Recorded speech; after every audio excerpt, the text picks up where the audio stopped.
It's Vasil Day.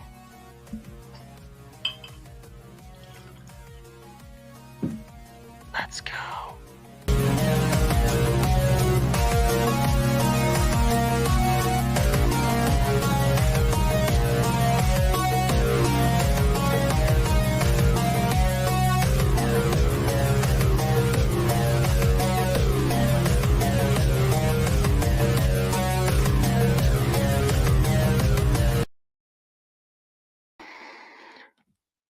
All right, we are now live, Jay, Crypto, and myself, and we may have even others joining us soon.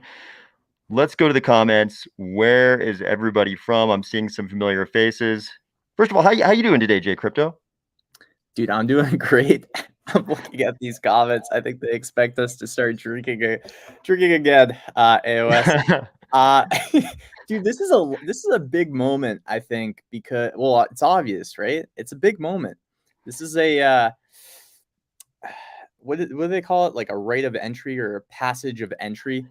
This is kind of Plutus 2.0, which, I mean, to be fair, maybe we only have Plutus 2.0 in like 5 days, next epic, right? But I mean, this is really the point when we can celebrate this. This is a huge leap forward, and it is kind of a rite of passage for a Gen 3 blockchain to have kind of a fully functional smart contracting system.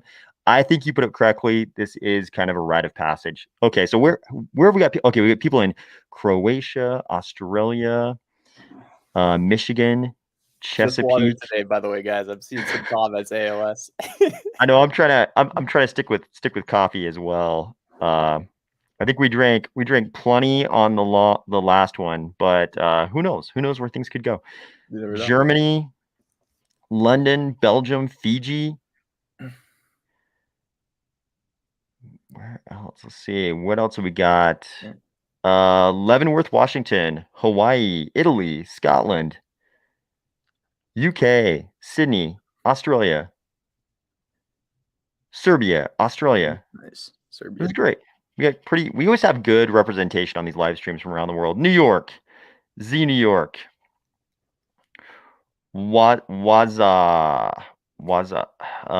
Southwest US, Netherlands, Portugal, London, Denver, another Portugal, Canada.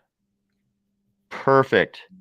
Okay, so we don't really have a game plan for this, guys. We thought we'd just watch the turnover, and if what I am led to believe is correct, I think the turnover is going to happen here at what is it? It's going to be in about another 19 minutes. Is that right? 550 or 544 East is what I think I've seen.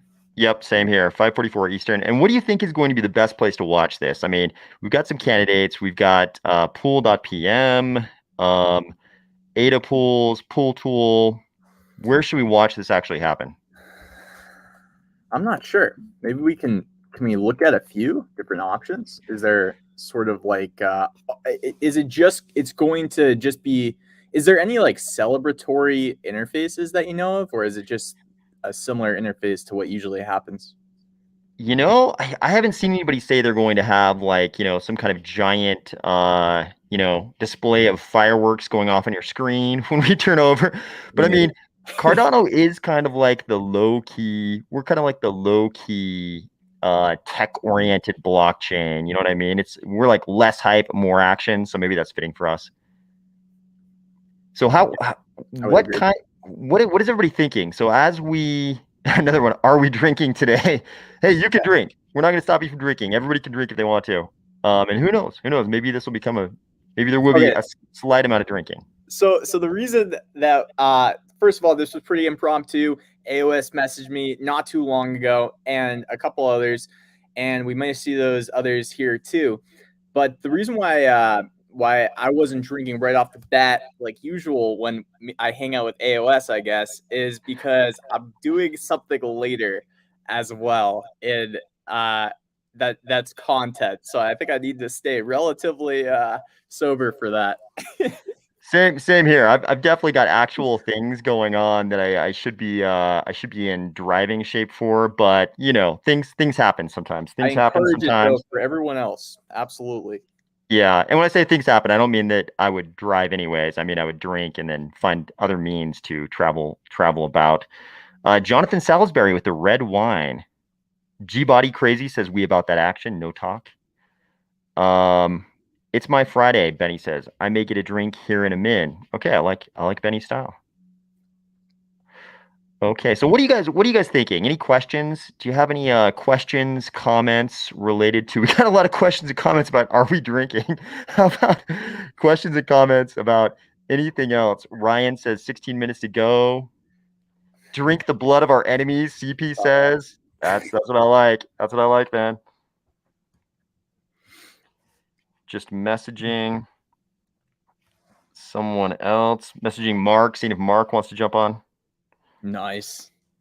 Yeah, it must have been pretty it's good to see the feedback. I've seen a lot of feedback from that other 8-hour YouTube video that we did with Mark, actually. We discovered that is always a way to do entertaining content, I guess. AOS is to drink on a live stream and talk about Cardano. Sure. Yeah, that seems to work. Definitely, we had a lot of people watching. I was shocked to see that some people claimed they watched the entire 8 hours. I saw that, man. Insane. I deeply appreciate that. Anybody who watched, more than 5 minutes. If you watch more than 5 minutes, I'm super stoked. But if you watched any number of hours, super ultra stoked. Okay. Raz says, how can we actually recognize that Vasil has happened? So Vasil is going to happen at the epic turnover. So as soon as we change over to the new epic, that's when Vasil will happen. AOS stake pool ready for Vasil. Yep, we've been ready for weeks and weeks and weeks. We are definitely ready. We were in the first 50% of pools to be on the Vasil ready node, actually. We just got Jonathan Salisbury says Heineken stem. Oh, sorry. Go ahead, J Crypto. Yeah, I'm just watching on Pool PM. We just got the 15-minute mark. So 15 minutes left. It's pretty crazy. Roki one says, "Are you fish bowling? Is that a reference to drinking beer out of fish bowls? I don't know if they have that outside of North America. I think that's probably a North American thing, right? So Dude, at some bars in North America, they have these things called fish bowls, and it's basically like a gigantic beer, a gigantic beer. I don't know if that's what Roki one was referencing, but it means a few things for sure. You can fish bowl in many ways. I've been told. I was trying to think of anything that our presence on this live stream could possibly invoke, but okay, what are features available day one Vasil area? So we've got SIPs 31 through 33, SIP 40, which is people haven't talked about that as much, but that's collateral outputs. We've got diffusion pipelining, which will increase the speed at which transactions are sort of broadcast around the network. I'm using very imprecise language, but try not to be too technical here. SIPs 31 through 33 are inline datums, reference scripts, and reference inputs that I think probably both J Crypto and I have probably talked about a billion times. Dude, when you get into the technicals of some of these, I don't know if you feel this, but like it's coming back to me now. Like diffusion pipelining, we're going to be able to propagate the blocks at a much quicker pace because we're kind of overlaying the steps it takes to propagate blocks onto each other. But even when you just said that, I remember covering each of those things. But sometimes, man, like when I try to think back to that video of that piece of research, it's hard to remember, especially when you get technical. You almost have to rewatch your old videos to kind of remember sometimes. The one that always gets me, people over the last, like, I don't even know how many months, people always come back and they're like, what's SIP 40 again? And I'm like, good question. Collateral outputs? I don't know. Okay. Oh, wait, okay, yeah. No. That's a big deal. A lot of this stuff is a big deal for DeFi protocols, for sure. Yeah, and collateral outputs will be great so that when you're paying collateral on a transaction, I think a lot of people were surprised when we first started doing real transactions in Cardano to discover that we needed collateral. So the wallet started implementing these sort of automatic collateral features. And then we realized that sometimes the collateral doesn't get paid back to us when it actually doesn't get used in a transaction. So now they got collateral outputs. Okay, this is a great question. Let me see if I can grab this one. Phantom Soul producers, post Vasil, what's on the horizon? What's the first thing we should be anticipating or looking out for? How Dude, about you, Jay Crypto? What are you looking forward to post Vasil? So post Vasil is the Babbage era, if I understand correctly. That's what we're calling it, the that's what they're Babbage era. calling it.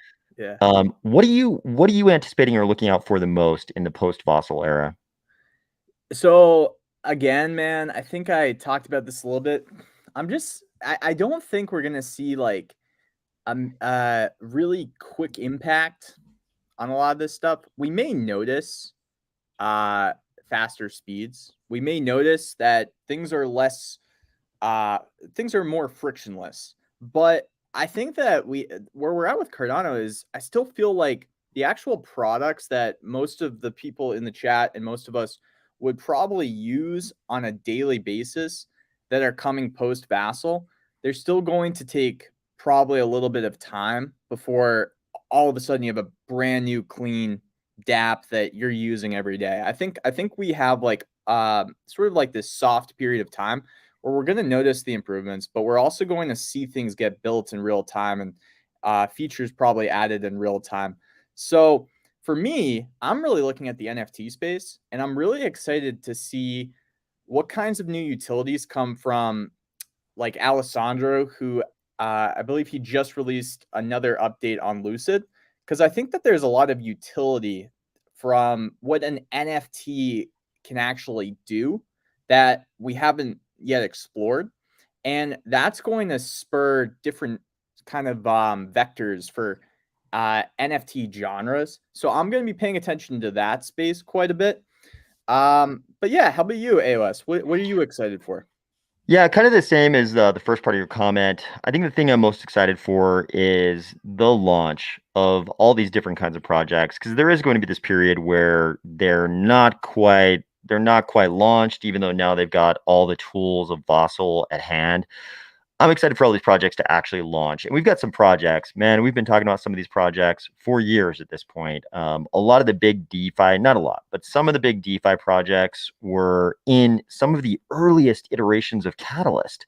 They got funding in some of the earliest iterations of Catalyst, and they're finally going to be launching. I mean, we hope, right, over the next, I'm going to call it next year, over the next year, because I think, of course, this is again software development, so people are going to be shocked and anxious about how long it actually takes some of these projects to launch after Vassal. But I think again, it's going to be one of these experiences where we're expecting everything to launch, and it's really going to happen over the course of months and months and months over the next year. So, but I'm excited to see them launch. To me, this is like a bit of a consumer experience kind of upgrade, probably initially. And then there's a bunch of devs who've been, implementing these new tools that they've been given. So there's also what you said, which is some protocols needed Vassal to launch. And I think that's like the basic summary. I'm also excited for post Vassal stuff, right? Like one day Babel fees, one day input endorsers, and it's something as simple as like Mithril with like Lace is also going to be really cool. But the thing about Vassal to me is we needed it to start kind of having these other piles of updates that will create that nice momentum for Cardano in the future. And you're going to start seeing some cool stuff. So that's the promise we've been given, and I'm excited to see that promise come into fruition, man. I really am. I want Yeah, to we've been start too. Yeah. we've been on this road for a very long time. And in fact, one of the things you just said, I think we should probably come back to this question, or we would have had to come back to this question if not for I think what you just would have said, because we kind of answered like what parts of Vossel are we looking forward to, and Phantom Soul producers might have been asking after Vossel the next developments, but actually what you just said I think kind of answers part of the question and ties into this question Brody was asking. He says Charles has described his vision for Cardano as it being a financial operating system for the whole world to empower those without one. Do you think Vossel will take us all the way to being ready for that scale? And my answer to this question would have been part of what you just said. And that's that if what John Woods was saying earlier this year is true, it sounds like the thing that'll really take us to a much higher level of scale is input endorsers. Because we're going to have diffusion pipelining today, basically. And if I understand correctly, I think some of the other Vossel features don't come into effect until the next epic. But I think diffusion pipelining is going to be live today. I could be wrong about that. But John Woods earlier this year said, hey, diffusion pipeline is going to take us a long ways, but input endorsers is crazy. That's the thing that a few different people have described as like, you've got the big heartbeat where we sort of commit things to the main chain, but in between the big heartbeat, the boom, boom, boom, we could have boom, boom, boom, boom, boom. And we could be propagating stuff and creating blocks in between these big blocks where we actually commit stuff to the chain. It sounds like, based on what John Wood said, when we have input endorsers, that's when we go to that crazy level of scale. And when you talk about financial operating system for the whole world, we're talking about crazy, insane scale. I remember John Woods describing input endorsers like this. Right now, our blocks are constructed with sort of a consensus and a transaction part of the blocks. But when input endorsers are available, we'll actually be able to have two separate types of blocks. So we'll have the consensus block going every 20 seconds, but then we'll have these transaction blocks that can be referenced to the consensus block. Sorry, the camera messed me up on that one, which is greatly going to increase the speeds. I think it's interesting, right? It's really going to be interesting. I don't even know if the adoption, in my opinion, too, maybe it's chicken or the egg, right? It's like, should we have too much adoption where we need to scale, or should we be able to scale before the adoption comes? Because if it's number two, then I think we're going to be set up in a pretty strong position just from diffusion pipelining and getting to monitor that. And you're right, man. That's the analogy, right? Diffusion pipelining and Vasil gets us to Egypt, but like input endorsers will get us to the pyramids, if you will. That's kind of the way I was thinking about it when you were talking. I was like, yeah, that's probably how I've heard those IOG updates in April, man. I remember those. Some of the text of the architecture, it was just so exciting. And now to see it coming to fruition with Vasil, I think it's just going to be really exciting to see that this stuff is actually getting implemented the way that they've said it is. Okay, I'm going to attempt to put some kind of an image so we can watch the countdown go down here. Let's see if I can. I'm going to try to share. Okay, I'm going to try to share a screen here, share a tab, and let's see if we can get it the way we want it here. 1 second. Sorry, guys.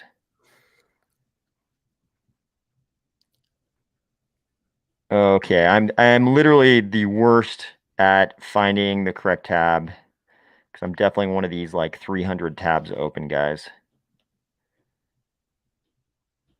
Okay. See there. Okay.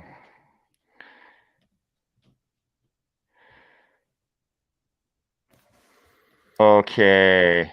4 minutes Okay, left. yeah, there we go. Yeah, that actually worked. Amazing. Okay, so now we can watch the epic kind of tick down here. What does that say? How much time have we got here? We got 4 minutes. AOS. 4 minutes left. Okay, 4 minutes left. So we can all watch Vasil happen in real time. Brody says final countdown music. Fair enough. Okay, let's go back. I missed a bunch of questions.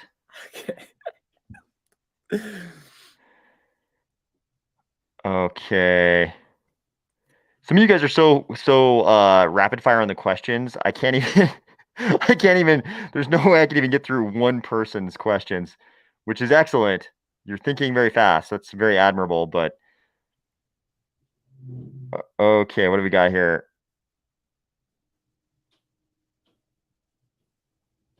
There's so many conversations. I'm trying not to pick up any conversations, kind of like mid conversations that everybody knows is going on.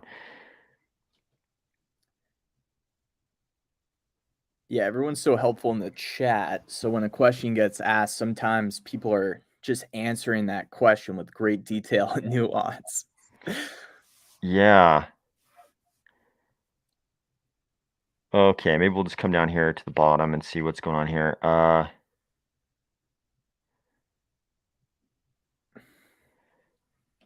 Phantom Soul Producer says, get your drinks ready, boys. Agreed. We're getting very close. Getting very close.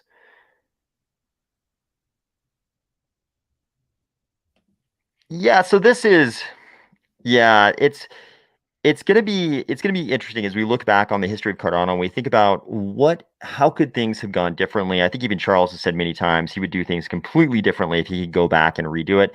I think this is the way it works with all great endeavors. With all great endeavors, whoever accomplished that thing, I think they would have done it differently once it's all done, because whenever you're doing anything great, it's usually something that nobody's ever really done before, and nobody really knows how to do it. So I think that was the case with Cardano, and of course they would have done things differently.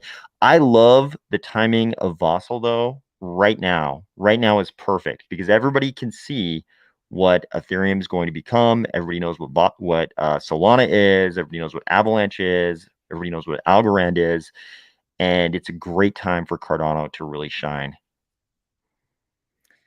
Dude, I completely agree. I don't want to speak over the we're literally 1 minute away AOS. So I'm definitely trying to be considerate because the last thing I would want to do is get into a tangent right when the celebration should be kind of announced here. Yeah, let's keep an eye. 1 minute left. Okay. Less And than a minute left now, it's saying. yep. Okay, so this is the total delegation amount currently, right? Is that no? That's the total outstanding ADA, right? 33.899 billion. I think uh half a minute left, does it say? Did it just change? Yeah, half a minute left. I'm not sure AOS, to be honest with you. I think that's the outstanding amount. 20 seconds. Will this change the length of the epics? Not that I know of. Not that I know of. I think the epics will still be 5 days. Grayskull.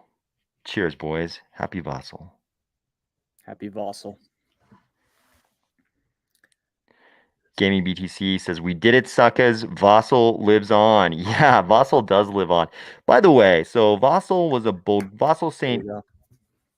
Oh, is it changing over?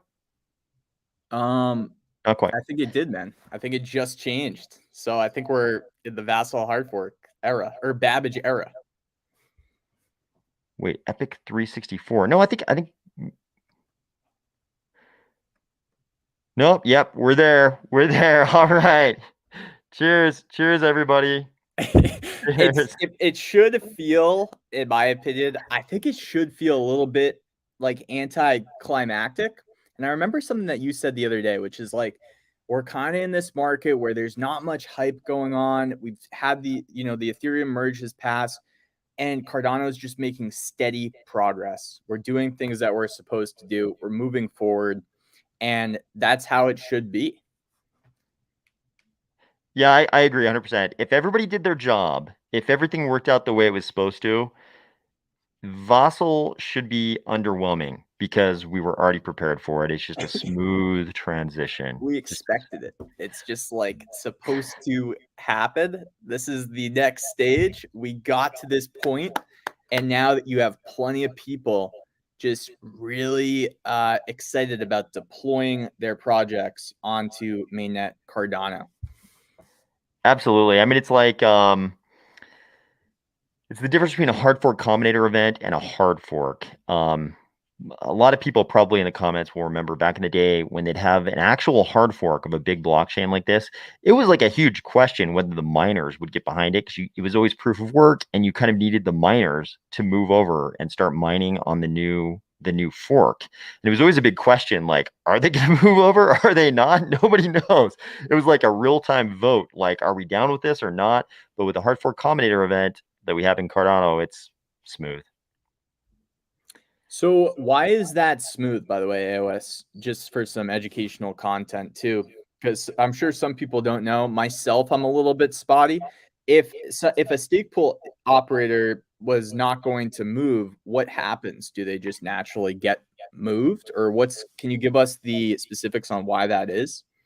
We could actually check the chart and see, but I'm sure there are some people who aren't yet on 1.35.3. I think the IOG report on Vassal readiness showed a 99%, but there's probably still going to be a few stake pools that won't be on 1.35.3. if we only had 10% of the stake pools on 1.35.3, that might be a problem.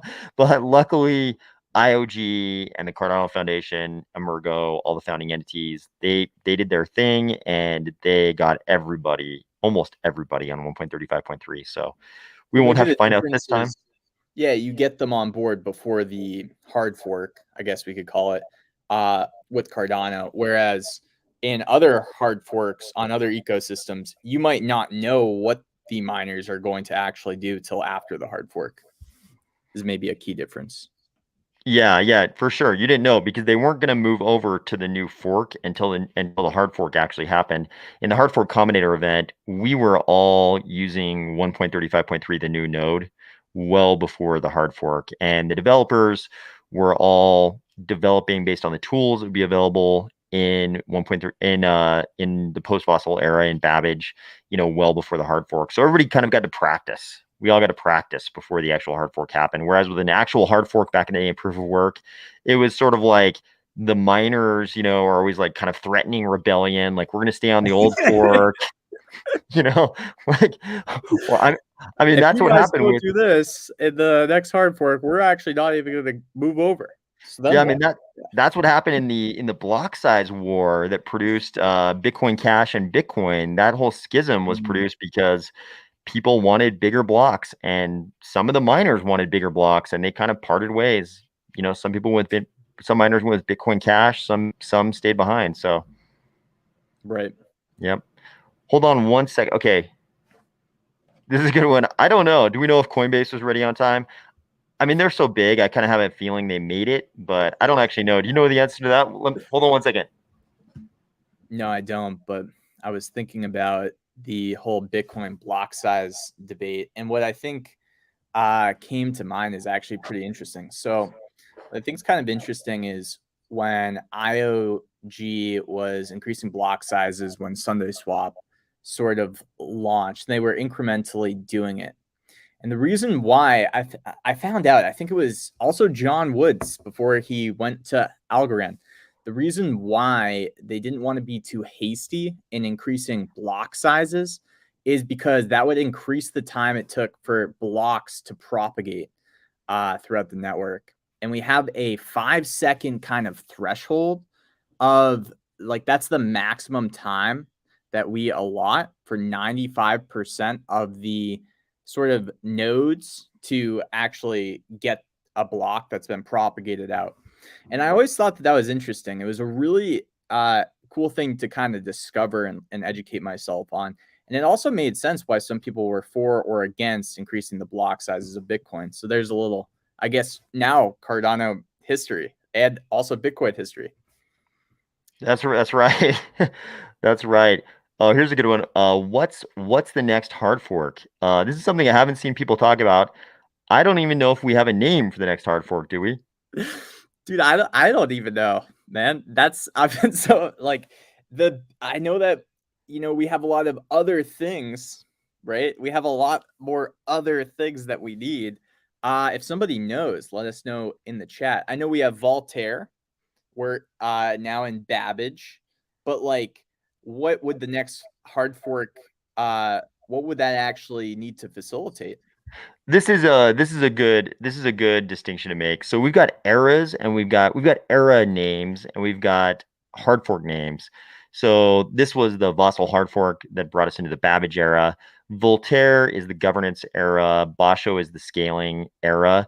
But they're kind of with Voltaire and Basho, it's kind of all happening simultaneously because I mean Catalyst is a part of governance, which is part of Voltaire, but we've also got a ton of scaling things going on right now. So I think the eras of Voltaire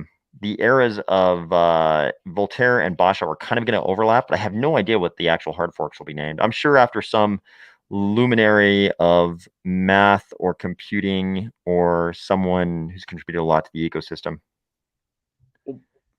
Yeah, we'll probably need future hard forks, right? For things that I don't know, like quantum. I don't know, like quantum computing. Some standards that we've seen maybe brother and sister blockchains starting to look at. I've seen some Hmm. kind of cryptographic standards in a lot of the protocols, part of the ISO 20022, and they're looking heavily at quantum computing standards already, which is kind of interesting. But that's nothing that Cardano can't facilitate in the future with the seamlessness of how we can do upgrades. It just it's gonna be interesting, man, when more stuff gets decentralized to the Cardano community. And yeah, I'm just really fascinated in that part, which is actually what I think is also going to be maybe next big hurdle to jump over and to get to that kind of climax point of the race for the roadmap of Cardano. Yeah, absolutely. I mean, you could almost add quantum resistance as a third kind of leg along with Voltaire and Basho, I think. Mahmoud said something that sparked a memory here. Mahmoud says, someone, maybe Charles, once mentioned Chang could be the name of the next fork. I think I remember that. That might be correct. Let me know if anybody else remembers that. Let us know. Darko Caro. Next hard fork could be called Chancellor. Are you suggesting we taunt Chairman Gensler of the SEC, the head of the SEC? Are you saying we taunt him by naming the next hard fork Gensler? I like your style, Darko Caro. Pohada 68 says, "Congratulations, everyone." You got to think about all the people that worked on this to get this to where it's at now. It's just a massive effort, global effort too. It's insane. Oh, that's not the one I wanted. Yeah. Yeah, I agree. Like I think it's really easy for us to sit back and kind of be anxious about, movement, but I mean, it's such a crazy thing. It's software development, which is huge and super vulnerable to delays just in general.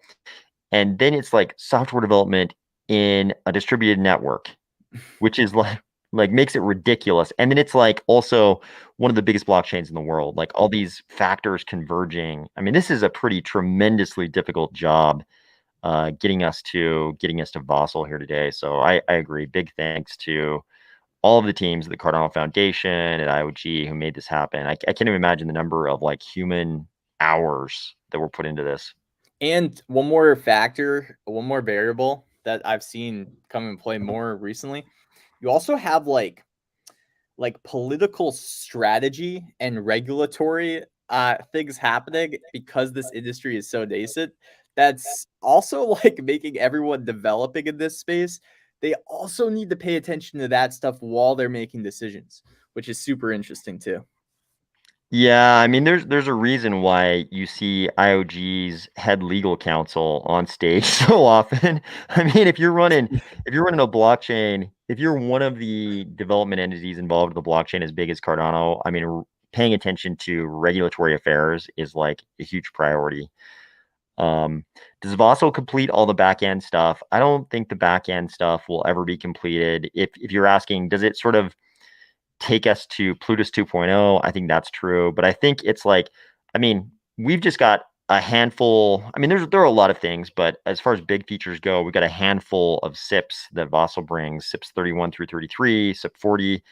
And I mean, will there be another 1,000 SIPs? Like maybe, another 1,000 SIPs that change the smart contracting system? Possibly. Probably. That's like how I understand it is we can always submit more SIPs. So that's going to keep things innovated, up to date as new things come on to the consciousness of us all. We can always change those back end features of the code to do more stuff. So that's, it's cool that way. It keeps living, keeps breathing. Yep, we definitely want to be an organic, thriving organism, not one that's withering and dying. And a complete lack of SIPs would probably indicate the latter. Jolie07 says, if we do live in a simulation, are you two guys a feature or a glitch? So let's assume that Bostrom simulation is an accurate depiction of the universe, despite whatever you may actually believe, J Crypto.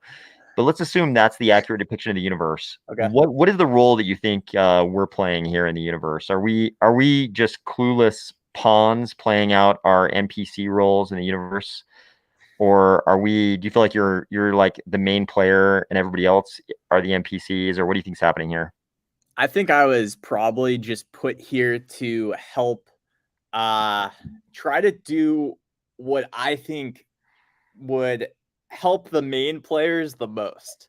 So if I'm being completely objective, because I have no interest myself in going out and trying to change the world as one single person. And I feel like that's what the main players are probably supposed to be for. I'm more of like maybe one of those people that when gives out quests slash gives like a little hint of where something might be. That's probably that's probably my role. You're like the quest giver at the crossroads, waiting for. I got to admit, definitely it seems like guys like Elon Musk and Charles are playing a wildly different game than the one I'm playing. The game they're playing seems to be much more impactful on the simulation. Dude, I think they're actually more so like, well, you got to think of the game, but I think that they're in Pokemon terms, I guess. Like that's a tough one too. If anybody's played World of Warcraft, you'll get what I mean by this. If you were an orc, then they're like that one chief of the village, Thrall. I think they're like also potentially not the main players, but the main leaders of the game. You know what I mean? Like the pinnacle, the heights. But then there's somebody that's probably a main player in the chat right now, and they're gonna go and do some incredible stuff. So that's what I'll say. Okay, fair enough. So if they're in Cyberpunk, if we're in Cyberpunk 2077, they're like the president of Arasaka or something like that. Thank you. Yeah, yeah, But yeah. the main character I is would. not going to be the president of Arasaka. That's a good point. So they might be kind of like these NPC type roles like we have too. Speaking of these kinds of issues, Grayskull says maybe the Kurzweil hard fork after Ray Kurzweil's, we're moving toward more AI stuff. I was kind of interested to find out in his recent interview, Ray Kurzweil's recent interview with Lex Friedman, that he thinks we kind of reached that merging of AI and humans next decade. So Lex, I didn't watch the whole interview, granted, but it seemed like Lex was trying to push him towards talking about when sort of the brain computer connection could happen via, something like Elon Musk's startup. But Kurzweil was like, I don't think that's, he seemed like he was kind of leaning away from that, but he does think like the merging of man and AI, man and machine, happens like in the 2030s.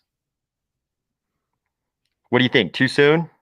Dude, so my attention's a little bit grifted over to the chat because we're getting called NPCs by a bunch of people. So they think that we're NPCs. But I think to answer that, bro, I mean maybe, it's kind of so 10 years. I I don't know, man. Like, I think we're not going to be at that place that quickly, but I could be wrong. I think you also have to think that as soon as something like that's out for one person, as soon as like there's a community like as big as Cardano's community, there's still like another 10-year period after that, maybe even longer before we see mainstream adoption. Because I think back to like when email was probably first discovered, right? It was like when man discovered the fire. There was probably a couple people that were, around a computer and said, "Hey, you know what this could do? This could actually allow us to send messages on this computer to people across the world." And they were probably conceptualizing for the first time what email is. It still took a long time for email to be used by everybody and for it to have features like being able to send videos to each other on an email. So I think even if this is happening at a small scale or even like a 1 to 5% scale of the world, it's still going to take a long time for everybody to get kind of computed in. So that's where my mind goes when I think about uh, that kind of technological advancement and hybridization of humans and tech. Yeah, I mean, I lived through that whole email transformation, and it was really exactly like you described. I mean, it took a long time for everybody to get on email, but at the same time, like if if you would have described to people the way 2022 was going to look in the 90s when all that was going on, like the just the sheer amount of things we'd be doing online and like the pervasiveness. in which we'd find it in our lives, like there's no way they would have believed it. It would have been like completely inconceivable. So I agree with you on both points. It's like people are going to adopt something like this as slowly or more slowly than email, because this is obviously like bioinvasive. We're talking about uniting your brain with, machine computation. And also, probably like the first adopters of it will probably happen way faster than the late adopters will ever believe, too.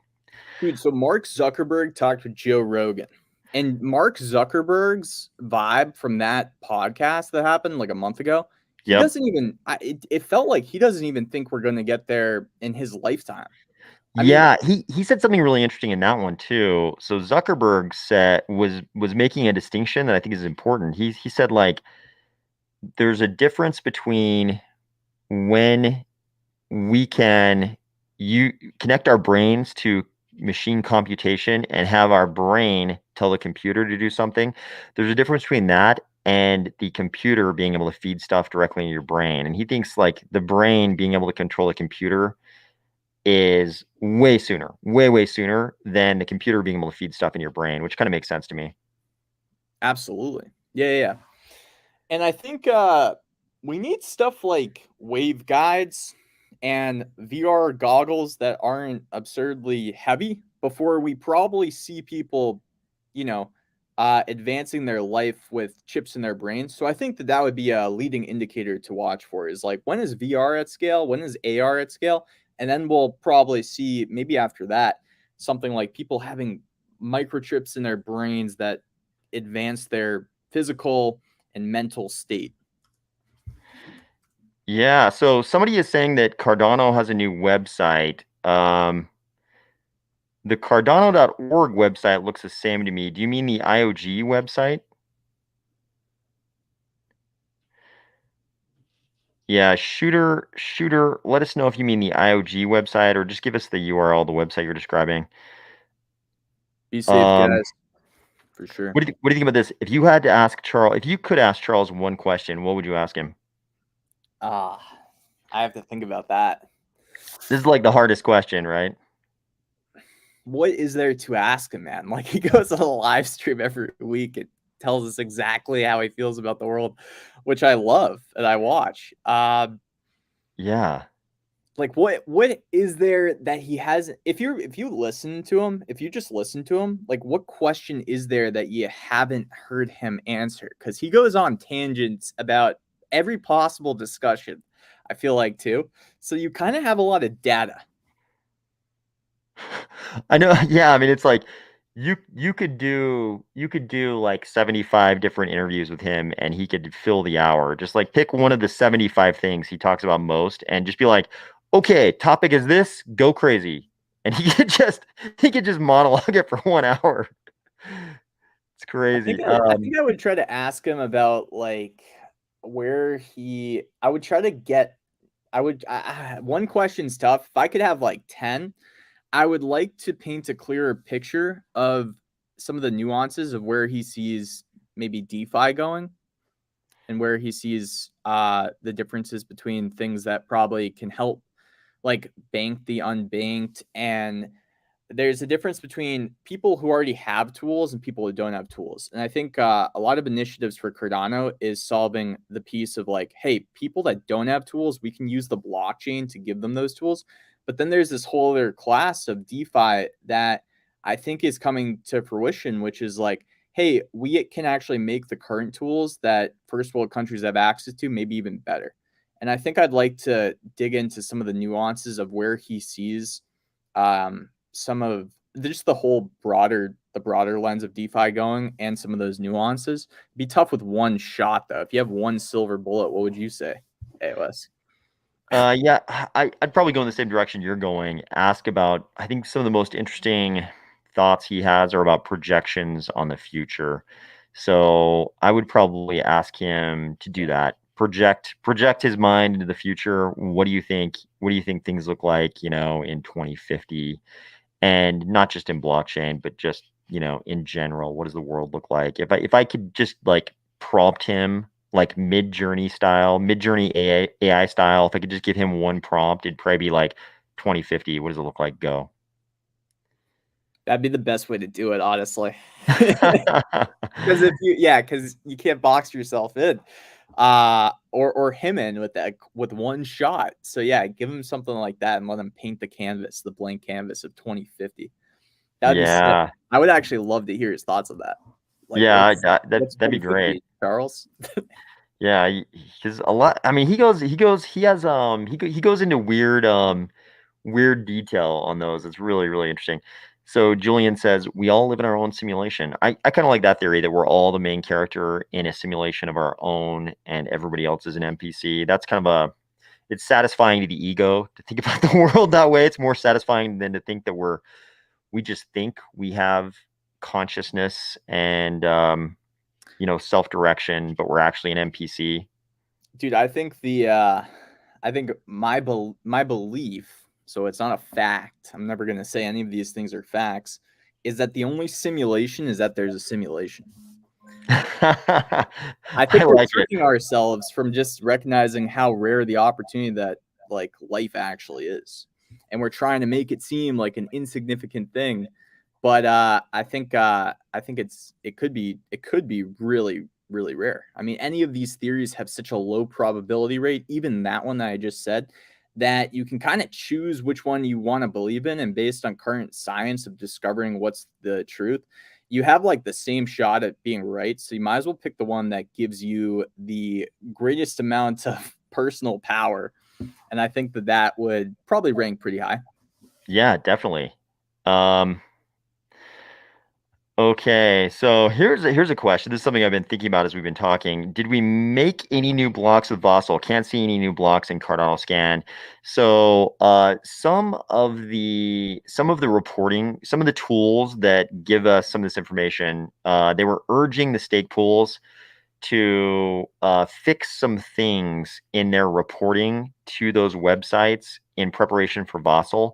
So the reporting from the stake pools to some of these websites may be a little bit messed up.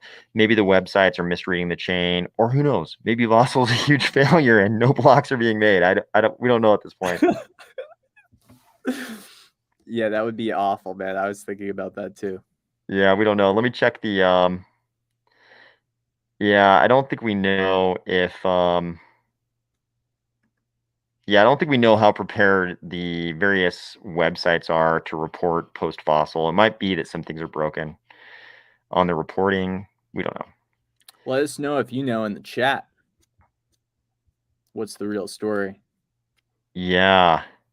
But I think that makes sense actually, because some of the I might have even heard that in the past too. That like the reporting wasn't updated and there were some things that needed to be fixed for the reporting to be accurate post Vassal. But would that be also on like would that be on like a pool PM's end just as much as the stake pools? Like doesn't everybody kind of have to make updates to get aligned and start the reporting? Yeah, I'm sure Pool PM is I'm sure they're drawing directly from the chain when they're reporting on like block production. I guess I shouldn't say I'm sure. That's what I assume, but I wouldn't be surprised if they need to adjust some things to get the correct reporting. But if anybody knows if there's like a complete breakdown in block production or something like that, let us know. Okay. Oh Well, Riley says, "Well, we made it, folks." So there's one tweet. I'm just yeah, looking at. right. Riley would know too. That's 11 minutes ago, so we're past the point. If anybody's made a transaction, has anybody made a transaction yet? That'd be also cool to know. Earlier in the thread, somebody did say their Coinbase transaction from 3 days ago finally went through. So hopefully they meant Coinbase to outside wallet, normal wallet. In my humble opinion, Africa will adopt it way faster than anybody would expect, more quickly than internet. I agree with that. My humble opinion, Africa would adopt it. Africa would adopt what? Is he talking about Cardano, DeFi? I'm guessing crypto in general. I'm guessing Yeah, crypto in general. I'm wicked bullish on Africa. Yep, same here. Okay. Okay, here's a question. What do you think Maladex are doing with their T-X days? So they've posted a few times like T 28 days, T minus. I'm guessing that's T minus, blank days. And they've got something going on. When is it? The 28th, the day after all the Plutus version 2, the Plutus 2.0 tools launch. They've got something coming. They said they specified that it was something big. I was like trying to speculate, is this the launch of their platform or something else? They said it's not the launch of their platform. They said it's something else, but it's something big coming on the 28th. Oh yeah, look at this. And then they have like a I just saw T minus 6 and it says get ready for the eclipse, the 28th of September. It has a X, maybe the new Maladex logo. Could be. Some people were speculating it was a rebrand. Some people were speculating it was the launch of the testnet. I don't know. I mean, their current logo is hilarious. It's like a Star Wars. It looks like I don't. It looks kind of weird, Maladex. Just being honest, I don't know what this is. Is this this creature here? Is it a? It looks like a virus. If you were trying to educate kids on like I don't know on the cellular level of biology, holding lightsabers, and then what looks like a Yoda hoodie. So I'm not sure what the. So So I that's I, I believe he's great. okay. Maladex. I believe I'm originally excited for Maladex, by the way. Maladex was called like Demon Dex, like Daemon Dex. Like the computing function, a Daemon, Damon. So it was like called Damon Dex or something like that. And I believe that's what he is. He's supposed to be a little demon, like a lovable little demon. 'Cause I don't think you want like a super grotesque, scary demon as your logo. He's supposed to be like a lovable demon, I think. And occasionally he dresses up in different types of uniforms. Oh, so this is just one of them that I caught, which is the lightsabers. Got it. Oh I, yeah, because you can see the main background. He looks more like he looks like he's in like more of a Dora the Explorer type of vibe going on here, or yeah, like yeah. I think he's a lovable demon. I could be wrong about that. We can ask Jarek. Maxwell says he's coming to my university crypto club for a Q&A, so might have to ask that. Laugh out loud. If you're talking about Jarek from Maladex, then please report back. If you find out something we don't know, please report back. I just Okay. love the education focus of Maladex too. I think that that's going to aid them quite a bit when they do come online. I think this one's directed at you from Dorian. Dorian drinks whiskey. He drinks scotch. He says, "Hey Yeah. guys, where is the Lagavulin?"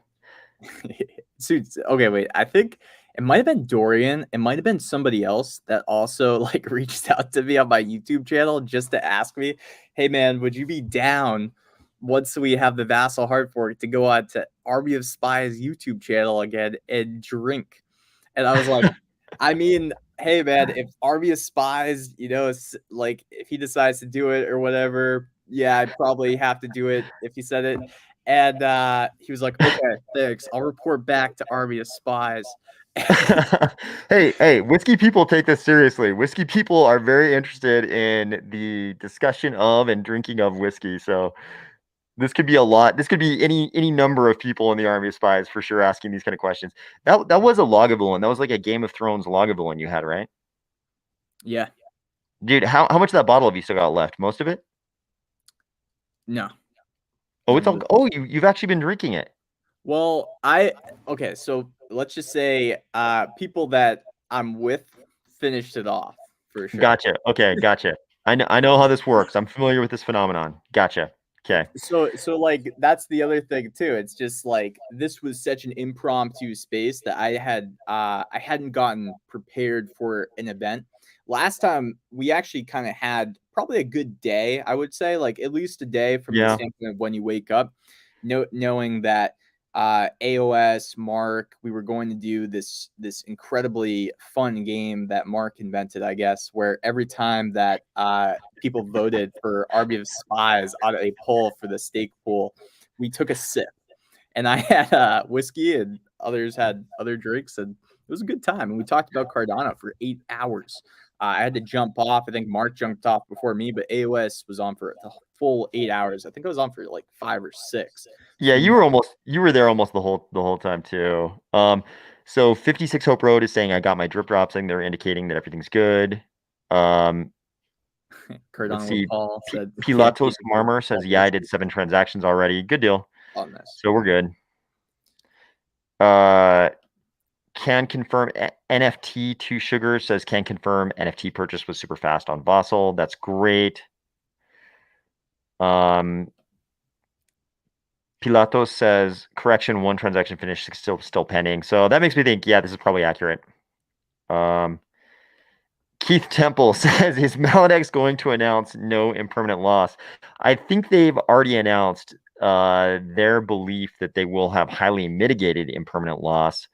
I don't know if they'll announce an absolute stoppage of impermanent loss, but I think they believe they've highly mitigated it with their particular architecture, which seems like if they're successful, what they're shooting for is like a very good EUTXO implementation of concentrated liquidity, which makes sense when you think about the way EUTXO works. Like concentrated liquidity with EUTXO is great because you've got this dynamic tension. If your liquidity is too concentrated, if you say, hey, my liquidity is only going to operate in this liquidity pool in this little tiny band of prices, then it's not very useful. Like not very many people will be able to use your liquidity. But if you make it too wide, you suffer impermanent loss. So it's like, how do you achieve? You have to have some impermanent loss, or the band of prices your liquidity operates at is not going to be wide enough to be useful for a wider audience. So, and you won't get rewards. And I think that by creating a range like that, that's what you can create your own range of where you want it to perform, where you want to earn rewards. I've seen a theory though, AOS. I think it was another DEX, and I believe the title of this DEX was like Meta DEX, and they were the first protocol on Cardano to talk about impermanent loss insurance. And I believe that they referenced actually, I want to say like Uniswap or like maybe Bancor as well, thinking about this too. So impermanent loss insurance is something that I think we'll also see coming because I've just heard that. And that's another, you're right. I don't think that we're ever going to get rid of impermanent loss, but we might have mechanisms to help mitigate the totality of the volatility of the impermanent loss. And something like impermanent loss insurance, how it works is interesting because instead of creating a range for your liquidity, you just let it go, let's say like normal. But every time that you get rewarded, you can actually take some of the rewards and put it towards impermanent loss insurance. So that way, if you were to end up in a situation where you face a massive amount of impermanent loss, all the insurance that you've paid actually goes to restoring the rewards that you would have had. So I think it's just going to be this game of cat and mouse and giving people different options, to just giving people more options. So that way they don't just have to have impermanent loss to provide liquidity to a DEX, because a lot of people are choosing not to provide liquidity to a DEX. So if they have more options, maybe you'll see more liquidity given to DEXs because there's more available strategies for people. yeah, that's a good point. Yeah, you're right. I have heard about the kind of impermanent loss insurance. I didn't realize it worked the way you just described with the banking of your funds to kind of help correct the impermanent loss, but that makes sense. And I believe this is correct. The X is the Lambda symbol for Generation Lambda, the team behind Maladex. You're familiar with Haskell and it basically being Lambda calculus, which is super interesting. If you've never been exposed to Lambda calculus, definitely check that out. It's super interesting. If you even if you have no interest in math whatsoever, go through a chapter in a textbook on Lambda calculus, and you'll suddenly understand a tiny bit of how different Haskell is. But limoncello seems to come up quite a bit in these live streams because somebody mentioned it, and I think I told a story during that 8 hour about I know I didn't tell all the details because there was just too much crazy stuff that day. But there was a crazy day involving limoncello and someone from Italy. So maybe we'll have to have some. Maybe on the next live stream, I'll go get someone to drink some on the live stream. Boston has great limoncellos, or I guess limoncellos. I think if anybody ever goes to Boston, they got to go to, I think the place is called Carmelina's in the North End. Get a great limoncello or limoncello, however you prefer to say it. Carmelina's, huh? Yeah, I think it's Carmelina's. It's like the only restaurant that sounds like that too. So if I got it wrong, just hey, I did my best, but you'll recognize it. So I got you at least enough information there to get there for sure. Yeah, Rick Middleton says Talisker. Talisker is delicious for sure. Cardano Paul, what's up, Cardano Paul? I He says saw that can't beat earlier. a good quality whiskey. Right now, I'm not drinking. I want to be drinking this one, which is from your neck of the woods, Paul. But supposed to be driving somewhere in a bit here. What is your favorite whiskey and why? This is easy for me. Dude, Brook, I Brook, Game of Thrones for me. AOS, I'll be right back in 1 minute. I'm gonna let you go with the whiskey. I'll just be right back. I just gotta grab Cool, some. no worries. No worries, man. My favorite is Bruichladdich Blackguard. So my understanding of what happened with the Bruichladdich distillery is that it ceased operations, but they had a bunch of barrels. They had a bunch of barrels down in the basement. And of course, this is a story that's been told by many distilleries like many times. So don't ask me to vouch for the veracity, but my understanding is there were a bunch of barrels down in the basement. And one time somebody flew on a plane from Scotland to where I am, and they delivered a couple of bottles, a couple of bottles, and among them was this a bottle of this Bruichladdich Black Art, which apparently was the lore is that it was a part of these forgotten lost barrels in the basement. And the one I drank, man, I want to say it was like a 95. I probably drank this a couple of years ago and it was like a 95 or something like that. I'm going to mess up the year. People who are Bruichladdich aficionados will get mad at me, but that was probably my favorite whiskey. So I also like the other bottle that he brought was a bottle of Bruichladdich Octomore, which was kind of an experiment to increase the peatiness of the whiskey with each iteration. So you had different series, and I think I have like the bottle I drank. I think there's a tiny bit maybe still left in the bottle, but the bottle I drank, this is all several years ago, was like series 4, and they were only up to like series 5, but there was like some, massively more peatiness in every series. So it was very, very peaty, more than the Lafroig that I've drank. So enough on that.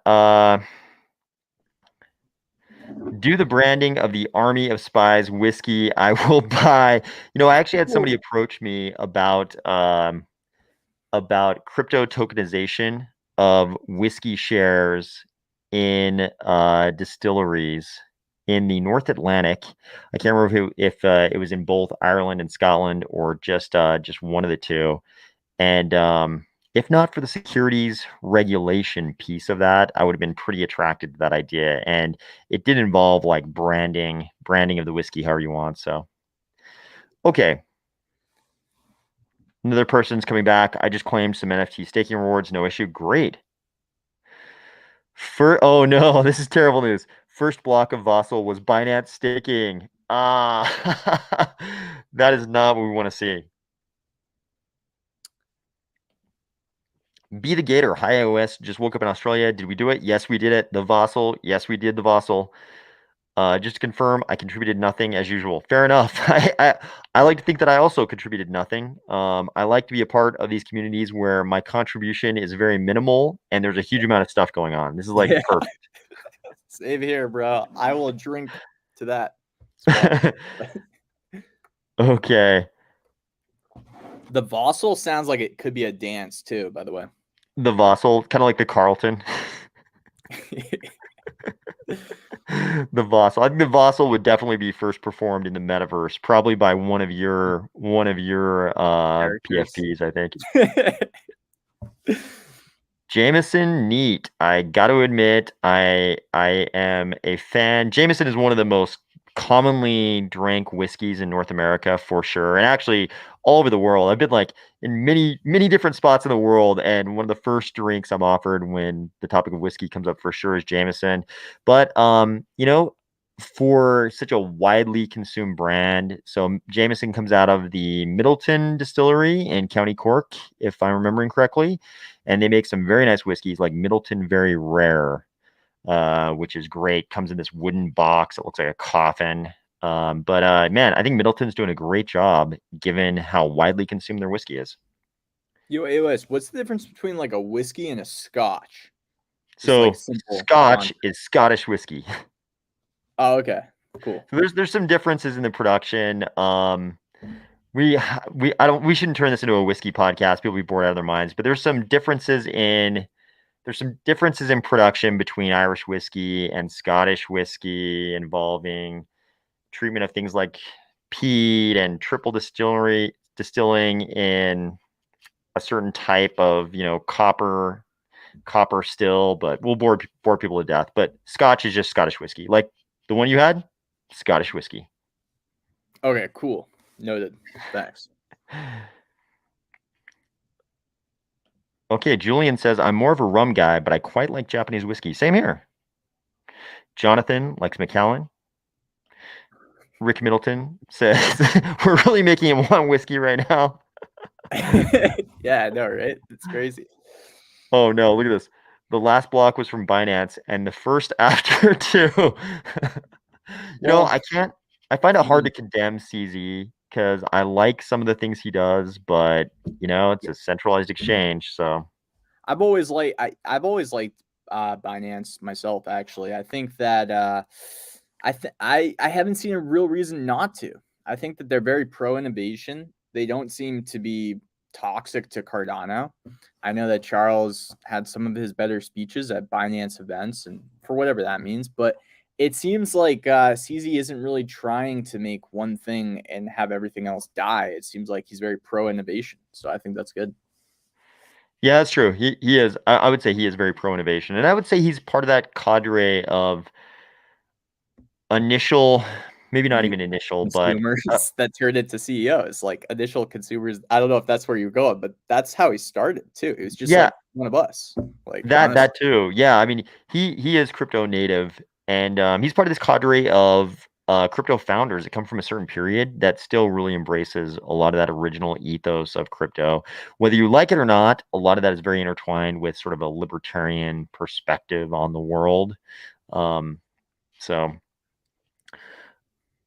okay, what do we got here? dude, we have some interesting questions. I'm not even gonna lie. Shots. Are we taking shots? Man, we took enough. We drank enough drinks in that 8 hour podcast we did recently. I think we've filled our quota. We both have things going on later today, or I would Well, definitely. we'll do one on and then one off, and that's how we'll do the collaborative live streams between me and AOS. We'll do one live stream where, and I don't know, man. We should figure this out. I think I might be able to live stream it at the same time to my channel too. So Oh yeah, we should do that. Yeah, it'd be kind of interesting. But yeah, we'll do yeah. one that's the next one though. So we did the sober live today, and next time we'll be more methodical. We'll maybe bring out more guests. We'll have a live stream party like with Mark. And It, I just want to bash real quick. Sorry, AOS subcritical, he's a real stick in the mud. He was supposed to come on. He told me he was going to be here, but I don't know where he is. So make sure he to just sent tweet us a at him. message. He just sent us a message partially explaining that. Oh, okay. I encouraged him to jump on anyways, but Yeah, I always like to roast subcritical when I can. Get him in there. okay. Oh, Andrew Wild. Anybody other than Maladex make an announcement right after the Epic rollover? I haven't even seen Maladex's announcement right after the Epic rollover, I think.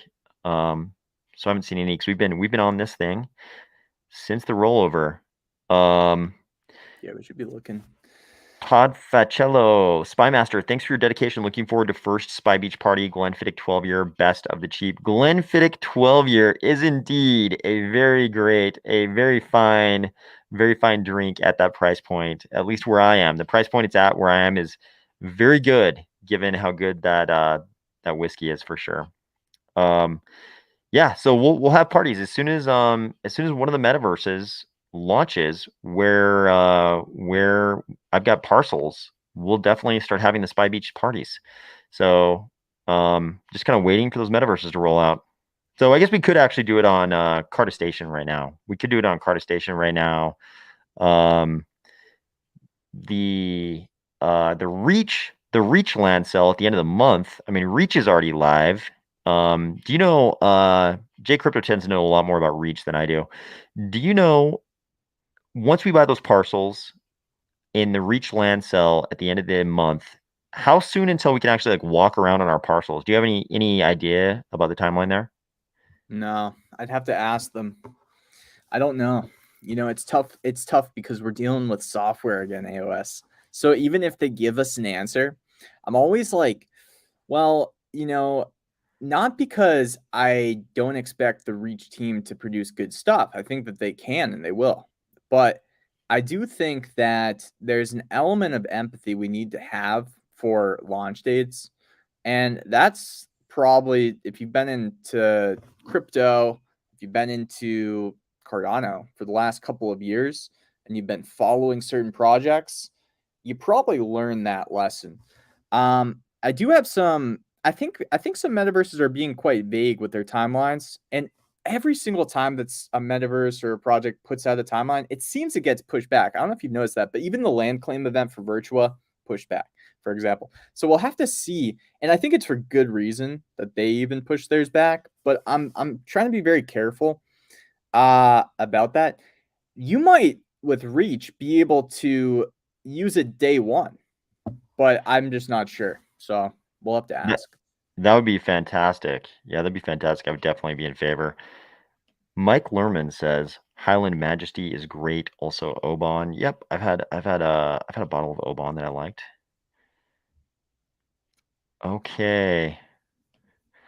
Voisdev says yo. How's it going? Oh, I didn't even notice. Soju Boy. I didn't even notice that was you who said shots. We taking shots.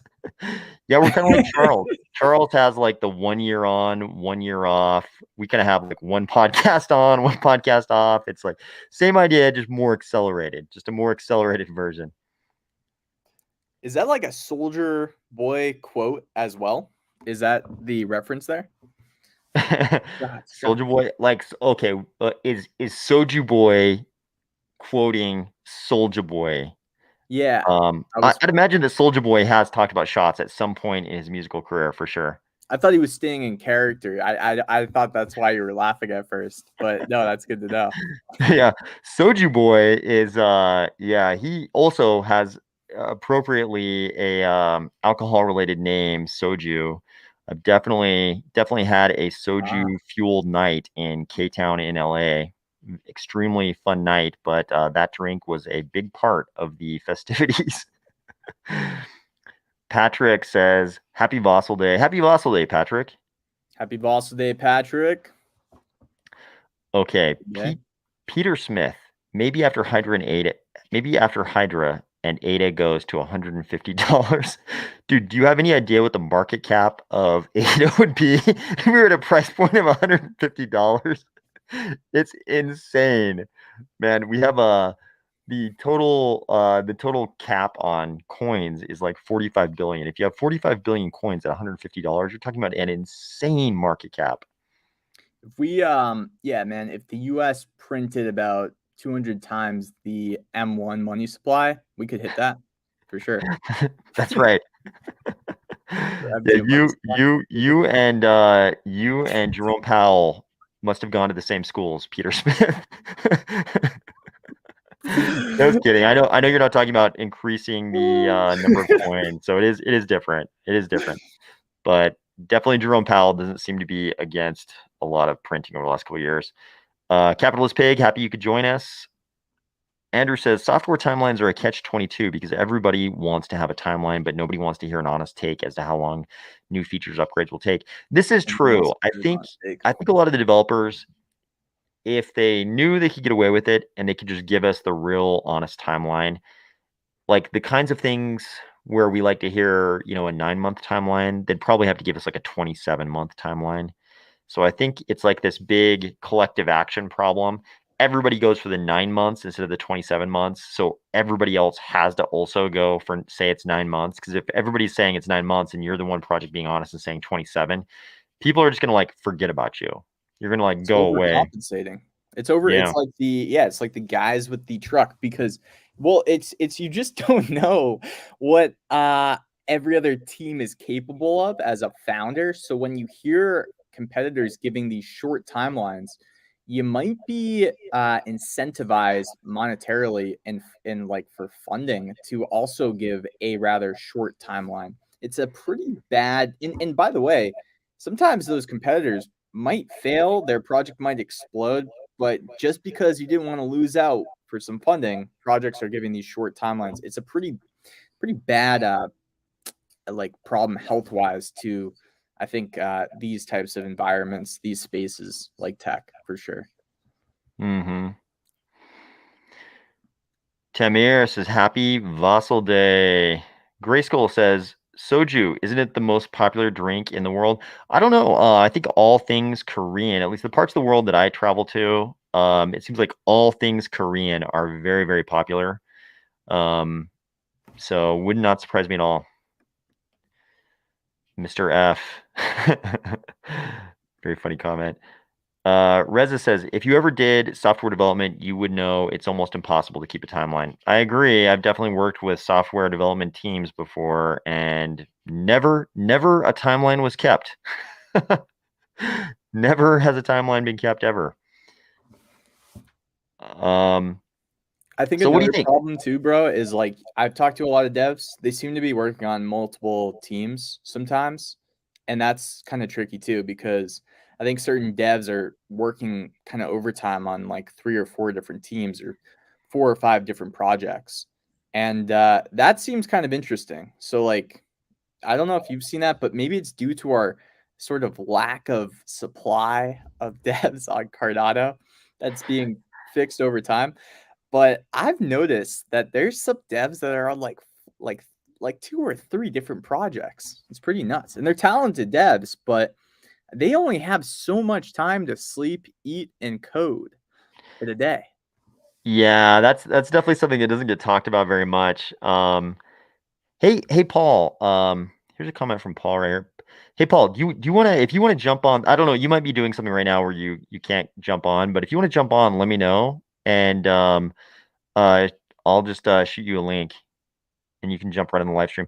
Paul says, been thinking about doing regular crypto live streams with the name Whiskey Wednesday, and think the stream has shown the 2 guests I should invite first. Have to drop off. Oh, he answered the question. Have to drop off, but thanks for the stream. Please do. Please feel free. I would definitely jump on I'd a love to Whiskey talk Wednesday to live I'd love to stream. talk to Paul, especially over whiskey, but I'd love to get Paul's thoughts on some things because he's been the main producer of a DeFi content, I think, for Cardano that I've just personally looked at and seen when Yep. I'm looking up certain concepts or certain projects. Yeah, Paul does a lot of good content for sure. So it looks Yeah. like he has to jump off. I was gonna try to get him to jump on the stream, but it looks like he has to jump off. If you change your mind, and you want to jump on, just let me know, and I'll shoot Otherwise, we'll you. see you on Wednesday, I guess, right? AOS. That's right. Yeah, we'll see you some Wednesday, whatever Wednesday you get that get going. But yeah, if you change your mind, and you want to jump on, just shoot me a message on Twitter, and I'll shoot you a link. I meant to say that earlier, but looks like he might have to jump off right now. Yeah, Modatsuki is agreeing. There's a shortage of Haskell devs. Yeah, I mean it's Haskell. it's not it's not JavaScript. It's not Python. Like there is a shortage of devs. True. I think what I'm feeling is like imagine a league of professional sports teams, but there's such a shortage of professional players that some players are playing on like 4 or 5 teams in a league of like 20 teams.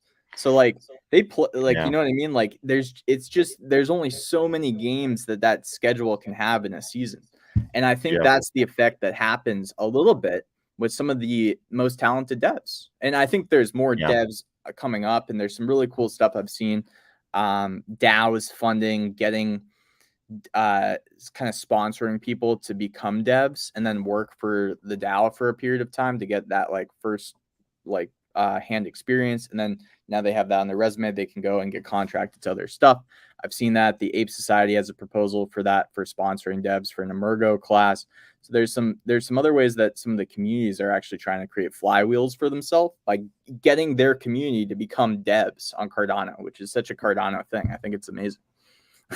Absolutely. And I mean we have the self-paced Plutus Haskell course now. Before we had Plutus Pioneers, which is kind of impossible to jump into if you don't already have some command of Haskell. But now we have the self-paced Haskell course that you can jump into. There are just lessons online available to you, and you can go through them at whatever pace you want. So pretty easy for a community to get their own community members to jump into that course, learn Haskell. I say pretty easy, but I mean as easy as Haskell and Plutus learning could be, you could jump into that course, try to teach yourself Haskell, then jump into the Plutus Pioneers lectures, and maybe that's it. Yeah, I'll have to next time we do one of these live streams, Paul, I'll shoot you a link too, so you can jump on if you're available. I know we got the time difference. So Mike Lerman, I think we already know the answer to this question, and it is someone who I believe Jay Crypto has interviewed recently, gave us this very early in the history of NFTs on Cardano. So Patrick of NFT Maker, originally he had this very simple website that was called nftmaker.io, and it was exactly what you're describing. It was in the very early days of Cardano NFTs, and you could just go on the website, take any image, and immediately create your own NFT and mint it for, it was cheap. I mean, it was like 5 ADA, or I think. So, and of course, NFT Maker Pro is used by many of the mints you see. I think there's other things happening too. And I see some questions about the DAO, by the way, that I was talking about. So it's the Ape Society. And the particular Emergo course was a Green Shoots Vasil developer course. I forget the exact title of the course, but it's like a Green Shoots Vasil. So it's specific to things happening post Vasil hard fork that, the Ape Society only has so many devs. So the proposal is, attempting to create a bigger engine for the Ape Society in return for sponsoring community members to go and do that course. And it was kind of a cool initiative. I think other DAOs will probably do something similar in the future if this works. But anyways, I think it's $1,000 for the course is what maybe they got a discounted rate, because I do know that the Ape Society talked directly to Emergo, but that's like the amount for the actual course.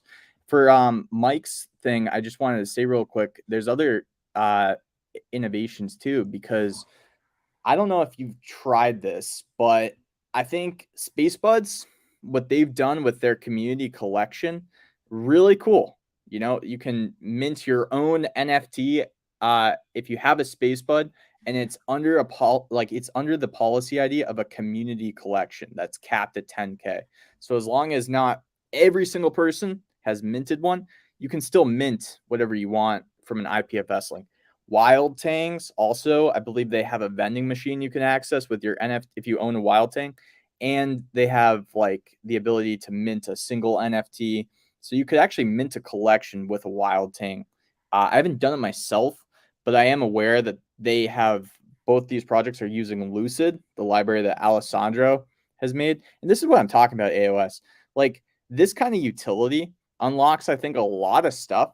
If Gary V, for example, had a community collection that was capped at a certain number, so everyone that owns one of his NFTs could mint something in that community collection, I think that could actually have value because it's part of Gary V's V Friends community collection. And that's a unique thing. I haven't seen other ecosystems have community collections like that. I think that's the first of its kind. It was done through having Lucid available. So it's just kind of going to be cool to see what other kinds of utilities we get. That's cool. Yeah, man, I'm all for the NFT projects providing additional utility beyond just the PFP or just the art.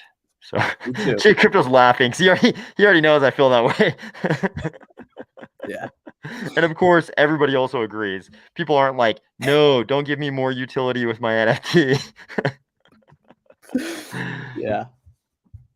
Okay. This is kind of interesting. So this is also something that NFT Maker did recently. They Right. created licenses, so you can specify. I think they've got a couple of like 3 different levels of sort of template licensing describing what you can do with your NFT. I think that's a good idea for sure, because there's definitely some gray area about what you own when you mint an NFT. What do you actually own? What does the original creator actually own? There's a lot of gray area there for sure.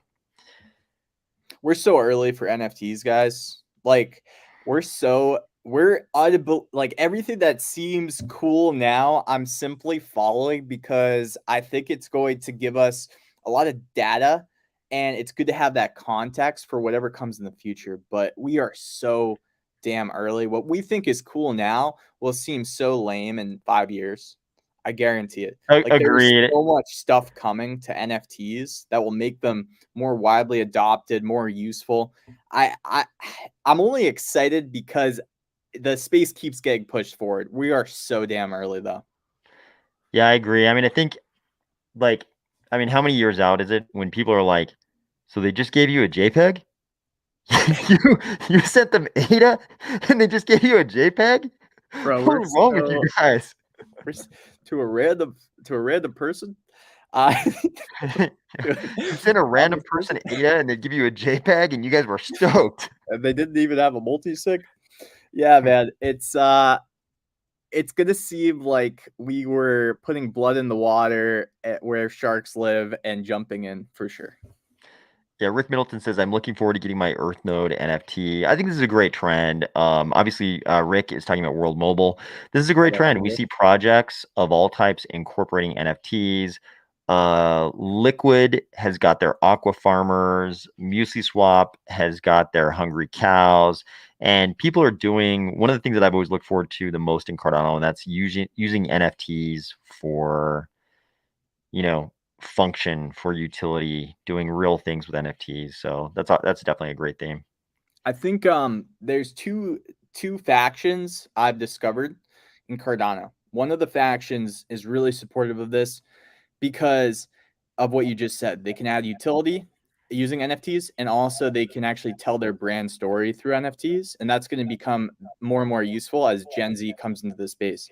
The other faction is very against this because with things like maybe not World Mobile Token, but with DeFi protocols having a lot of cartoony characters telling their brand story, when you look at banks like traditional finance, you don't see a lot of cartoons. Maybe insurance, mainstream insurance, you'll see like a lizard or something for like a Geico, but you don't see like JP Morgan having like a cartoon. So some people believe that this is going to, be bad because we're going to be turning off serious people that are into finance. I definitely fall into probably the first category of people because I think there is a little bit of underestimating the sort of like the boomers can only work for so long. Gen Z is coming up the ranks. So I am interested to see with such a digital world and so many jobs being digital, how Gen Z actually starts to shape the narratives and market in the future. But I can have empathy for the other factions kind of POV because I do think if you look at the banks, the biggest banks in the world that are most widely used, you actually don't see any cartoon characters telling their brand story. For sure. I mean, Jamie Dimon of JP Morgan fame, of course. People were kind of circulating some video of him in the congressional testimony, and he was just basically like, somebody asked about cryptocurrencies, and he was like, hey, there are two things. There's like, and he went to the thing that people were doing a lot of a couple of years ago. He's like, there are two things. There's blockchain, like JP Morgan does with our what do they call it? Their Chase coin or JPM coin or whatever they call it. And he's like, that's great. We'll send that around with the speed of cryptocurrencies, just like other cryptocurrencies like Bitcoin, but we'll actually give you $1 in exchange for your, JP Morgan coin. And he's like, these things that you call currencies, these cryptocurrencies, I'm not about those. I'm about the blockchain. We see this talking point all the time from people who didn't really understand the crypto space. They were like, I'm long blockchain, but I'm short crypto. And I'm like, name the blockchain utility that you like to use that doesn't involve a cryptocurrency. Please tell me about all the blockchain stuff you're doing that doesn't involve crypto. But I mean, that's where traditional finance is. I mean, Jamie Dimon is still saying that he's long blockchain, short crypto. Yeah, it's ridiculous, man. Look at this. Sean PA says, know your community. Very few boomers invest in NFT and crypto. I'm actually surprised. There are quite a few people who fit into some of those older demographics who I end up encountering in crypto. There's quite a few A people, and they're lot. like, I get Yeah. messages from people, and they're like, hey, I'm 70, and I just delegated, my ADA to a stake pool for the first time. I'm super stoked to be in Cardano. So I think there's quite a few people in older generations. Of course, it's tech, so younger people embrace tech more readily. But I'm surprised how many older people there are in Cardano for sure. 50 plus is huge. Even I in my own encounters and on my channel, I have definitely a lot of grandmas and grandpas because they're the people that probably watch to kind of wrap their head around this stuff. Slash, I just man, I don't know. I think that we just have an older community on Cardano.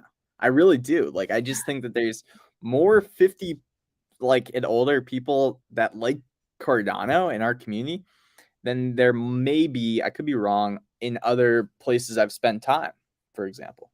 So Yeah, no, that's definitely true. I think you identified correctly what it is. It's something about Cardano. I think it's because we're so technical, and Cardano is so focused on these bigger issues, right? Cardano is bigger than just the NFT flipper DeFi degen thing that I think you know, definitely attracts a younger audience. Like there's a lot of people, a lot of younger people getting into crypto as a get rich quick kind of scheme. And Cardano definitely like de-emphasizes all of that. Like, I mean, that's going to happen in Cardano as well. And it's certainly happened, to some extent in our NFT scene hasn't been immune from that, but it's so much less big in Cardano. And I think that's more consistent with this older audience. Like they're not going to, I don't know how many 70-year-old NFT flippers there are.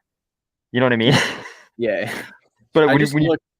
They're sorry, go ahead. 20%. No, I was just gonna say because I just looked on my analytics, and you don't know how accurate that is, but 20% of my audience is 45 and older, There you go. Yeah, it's which just is a very, very significant chunk. it's actually bigger than 18 to 24, which is 3.5% of my audience. So 20% is 45 and older. 3% is 18 to 24. Oh, that says a lot. So here, I mean, right here in the chat, Arrow Art says turning 50 this November. Grokism says grandmas and grandpas were sexy gods and goddesses. Fair So, enough. yep. Sean PA says, I stand corrected. Thank you. No, I mean it's crazy. Like I think we have more 45 and plus than Gen Zers. So that's kind of weird. But I think that'll change as we get like other products that Gen Z would probably use, like metaverses, like Virtua, for example. It's Yeah. gonna be interesting. Yeah. Joy's testimony is about as active in the Cardano metaverse scene as you could possibly imagine. He's one active mofo for sure. This Very guy active. is everywhere. Yeah. Very active. Grayskull says, I'm 69. I fit into Cardano perfectly. There you go.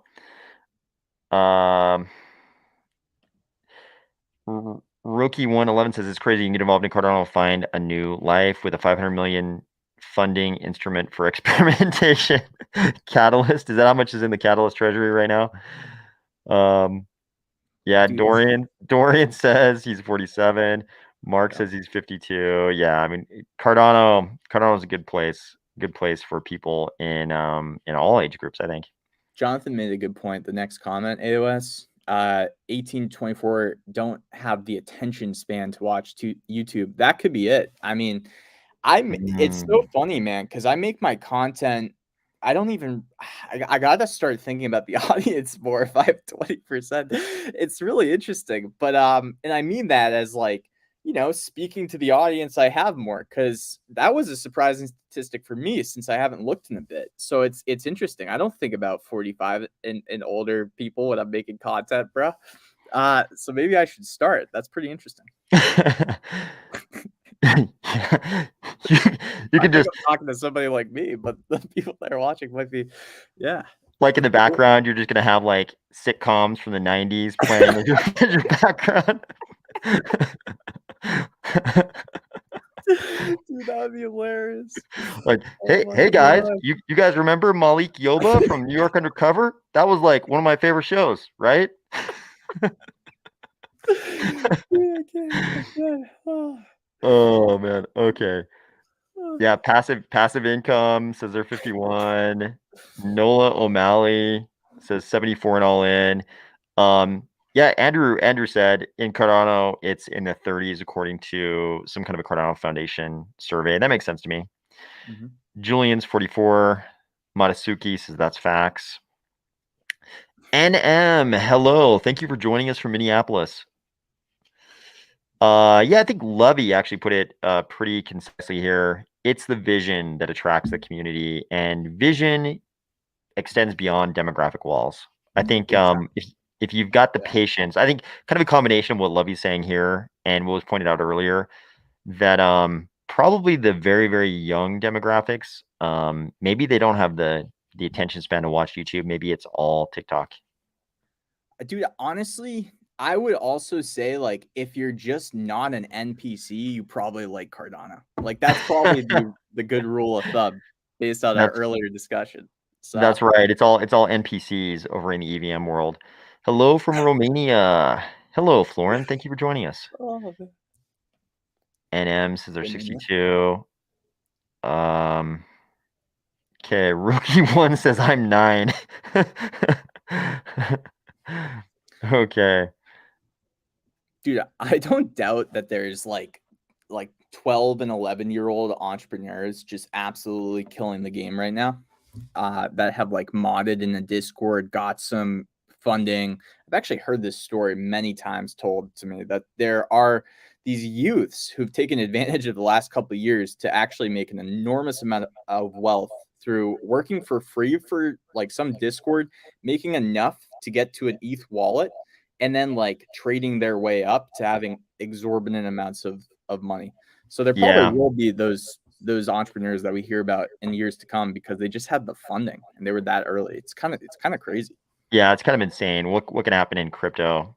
Actually, yeah, I was wrong. This is definitely the show to put on as your background to attract this older this older audience. X Files. Yes, What's some funny? sci-fi, exactly, right? I've actually known multiple female doctors, multiple female physicians in North America who became physicians because they loved the Scully character on X Files. Pretty much the sole reason they became physicians was because they looked up to Scully so much. Okay. NM says New York Undercover. Yeah, you remember? You remember New York Undercover? Okay. Dude, that's my Somebody's problem. giving. I'd have to do an extensive amount of R&D to dig into the just on the Zitcom thing because I myself am a Gen Z, so I don't even come from that era. Oh, you're not even a millennial. You're a Gen Z. Yeah, bro. Oh, Yeah. that's amazing. I don't even know what the age groups are. Yeah. I think it's like 96 or 97 starts Gen Z, and I'm 98, so I was like an old Gen Zer Oh, okay. leading the charge, guys. Let's go. AOS pool minted on slot 73 328 67. Great news. I didn't know that. Thank you. That's a shot, man. That's like an early shot on the next Yep. drinking YouTube that we do. Hey, happy birthday, Michael. Thank you for being here. Michael has been there for many, many past episodes of my channel. So thank you for being here today and happy birthday, 71 years old. Appreciate you being here. Rookie One says RealFi will be the game changer. Yeah, I agree, man. If RealFi is successful, that could be a gigantic adoption game changer. What do you think? How are you on RealFi? Dude, I think RealFi needs to play out. And I think that it will ultimately be kind of this battle between incentives that don't destroy the integrity of RealFi.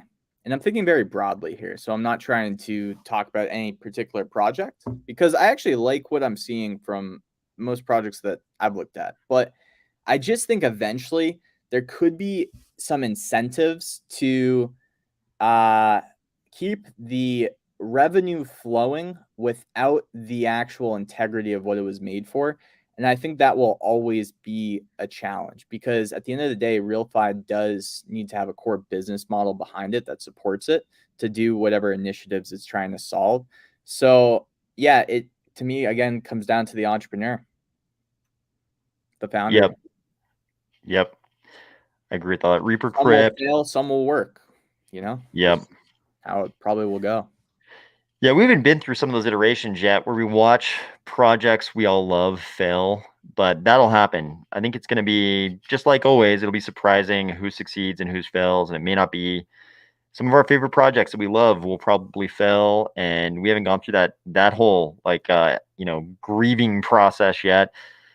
Thank you for joining us from the Philippines, Reaper Crypt. Reaper Crypt often on in the Vasil. channel comments. Um Grayskull, I already knew this, but I thought it was funny earlier. He says, Grayskull, I'm actually a millennial. Millennials are 1981 to 2004. I kind of figured Grayskull was a millennial just given the genre of music he's into.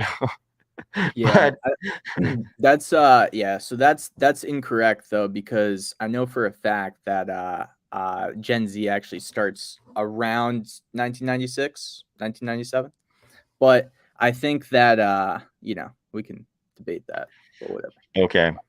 I have no dog in this fight over when Gen Z starts because I am neither. I am neither. Okay. Happy birthday, Bilbo and Frodo Baggins.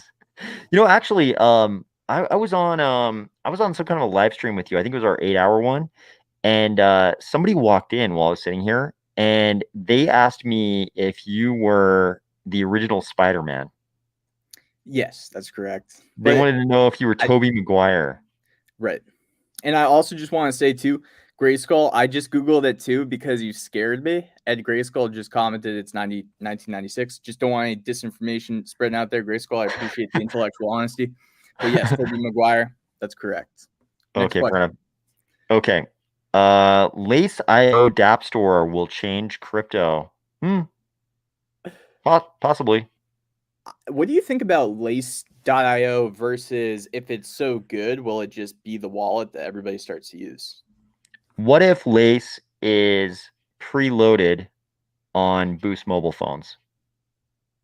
I mean, it can, dude. Matt, like that's the what's gonna happen because this is not something I'm super concerned by because I do think that IOHK's move is not to try to make all the wallets that we love and have supported our ecosystem up till now go extinct. I don't think that that's their initiative, but it's interesting to see how much mainstream adoption Lace can actually get because it's supported by Cardano in the future.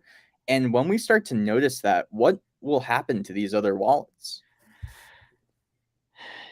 Yeah, that's a good question. I mean, we have a case study that's probably not instructive in Yoroi. Yoroi was widely adopted in the early days, and of course, it didn't quite keep pace. I think we can say that Nami and Eternal and some other wallets provided a lot of functionality out of the gate that Yoroi never provided, and Yoroi was kind of plagued with a lot of the same light wallet issues. The fact that you had to that the servers, if the servers go down, the wallet's not going to work. All those kind of issues that affect light wallets in general. But it's a good question. What? How Like, does? what do you think that could happen, AOS? Like, honestly, like I'm playing out the mental chess in a few spaces I have with others too in Cardano, and it's interesting when you think about it. Do you think that there's any argument for that not potentially happening? Like, what's going to make Which? these other wallets stay relevant? Do you think? Yeah. No, I think they will. So I think I think Lace Wallet's going to come along, but I think it's a development war, right? It's like Eternal came along, like Nami came along, and it was great for NFTs right out of the gate. As soon as Nami existed, it was great for NFTs. And then Eternal came along, and Eternal does a bunch of things that Nami doesn't do, right? Kind of by design, Nami is just meant to do certain things, provide you with one address for your wallet, be great for mints, at least initially. And then Eternal came along and does all this other stuff, right? It shows you the different UTXOs in your wallet, allowed you to set collateral in different ways than Nami initially. Just does a lot of different things. I think it'll be the same with Lace, with the Lace wallet. Like, of course, IOG is going to pack everything they can into Lace, but maybe Eternal will come up with something new that turns out to be really useful that's not in Lace, maybe not me will, and then you get this competition where then Lace will incorporate that, maybe Lace will have stuff and then Eternal will incorporate the Lace stuff. So I think it's great. Like we're the beneficiaries of it. If there is battling back and forth, development battling back and forth between these different wallets, like we as users are the beneficiaries because every wallet will have to get better. It's kind of like, I don't know if you've seen, but there's like at least 2 new consumer driving food applications that have been competing with Uber Eats and DoorDash recently, at least in the US. I've seen 2 more. I think one's called like Gitter or something. I forget what it's actually called, but then there's another one that I've just been seeing marketing, and they're marketing on the premise of low fees. So I'm assuming investors have just given them enough money to have like some runway to steal some of that market share early and be in like these top few food apps in like 10 years. But you're right. I think that the people that are buying food on these new apps are beneficiaries because of that competitiveness that's kind of happening, where one platform is offering lower fees. So that way the users will be like, well, why would I use DoorDash? I don't have any allegiance to them. And it's kind of what we saw with Binance Smart Chain kind of dropping their fees recently too. Or excuse me, not Binance Smart Chain, Binance Exchange. Yeah, I've seen that with some of the kind of like last mile devices, like the electric scooters around town. It's like first it was just in my neck of the woods, it was kind of first it was just like Lime. Lime was the big one that was all around, and then all of a sudden there were like 3 or 4 brands, and which was kind of good timing because Lime started getting like shockingly expensive. Lime was like pretty cheap when it first came on the scene, and then all of a sudden there were like 3 or 4 brands, and I was like, oh, I'm super glad because Lime has become absurdly expensive for what they're kind of like providing to me. Mr. Jacksinski says World Mobile Token is the biggest real-fi project on Cardano right now. Yeah, kind of hard to argue otherwise. Would you argue otherwise in any way? What else we got? Empower. I think it literally is. If we're talking about market cap, let's look. It literally is. I For mean, sure. liquid finance is the only thing with a higher market cap, and that's a lending kind of protocol. So World Mobile Token is literally the biggest real fi project of the Cardano blockchain by market cap. Yeah. I love World Mobile's mission. I've said it a billion times, but I love their mission. Like if anything doesn't ring of being the right thing to do, like man, connecting the unconnected, that just seems like the right thing to do with our technology. It's everything right now too. It's the access that gives you the opportunity, because there's so many opportunities just from that one thing, being able to Yep. connect. So like if you give somebody that, then at least they have a fighting chance in like today's world, At least if you just could give people that, that's like the most important starting point, I think, for equal opportunity. You put it well. It's everything. It's like if you have an internet connection, you could go on and do that self-paced Haskell course that's being offered by IOG right now, and then you could go from that course to the Plutus Pioneers course, and then all of a sudden you're a Plutus developer in high demand. Yeah. I But mean, you you can got to learn have the anything on the connectivity internet. though. You can learn anything on the internet. Like Yep, it's just a fact. it's It's crazy. true. So true. Let's go, JP Vincenzo Jacques. You've got the best super long name ever. JP Vincenzo Jacques. Great name. Let's go, JP. Let's go. Okay, Reaper Crypt. I think that's probably for some other person in the Philippines, maybe. Okay. Do you want me to just Rick Middleton, who knows a thing or two about World Mobile, says, "Yep, totally. There has to be a viable business model. I love Empower trying to build affordable housing, but I'm not sure they have nailed a successful model yet." Okay. Oh, here's where Grayskull agreed with you. It's 1996. Thank you again for the intellectual honesty, Grayskull. You had me questioning my reality for a second. So if I was a little bit blunt with coming back, that's the reason why. Okay, maybe you as a Gen Z or Gen Z verified, maybe you know what they're talking about here. Grayskull, not to mention the Berserk PFP. Do you know what this is? Berserk? I don't. There's a Gray Skull few says things. What is a Berserk?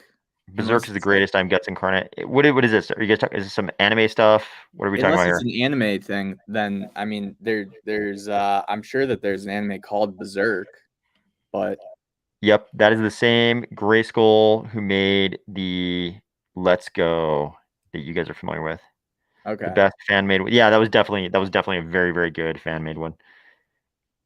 Yeah, I mean, not every Gen Z probably watch Berserk, but yeah, it could be.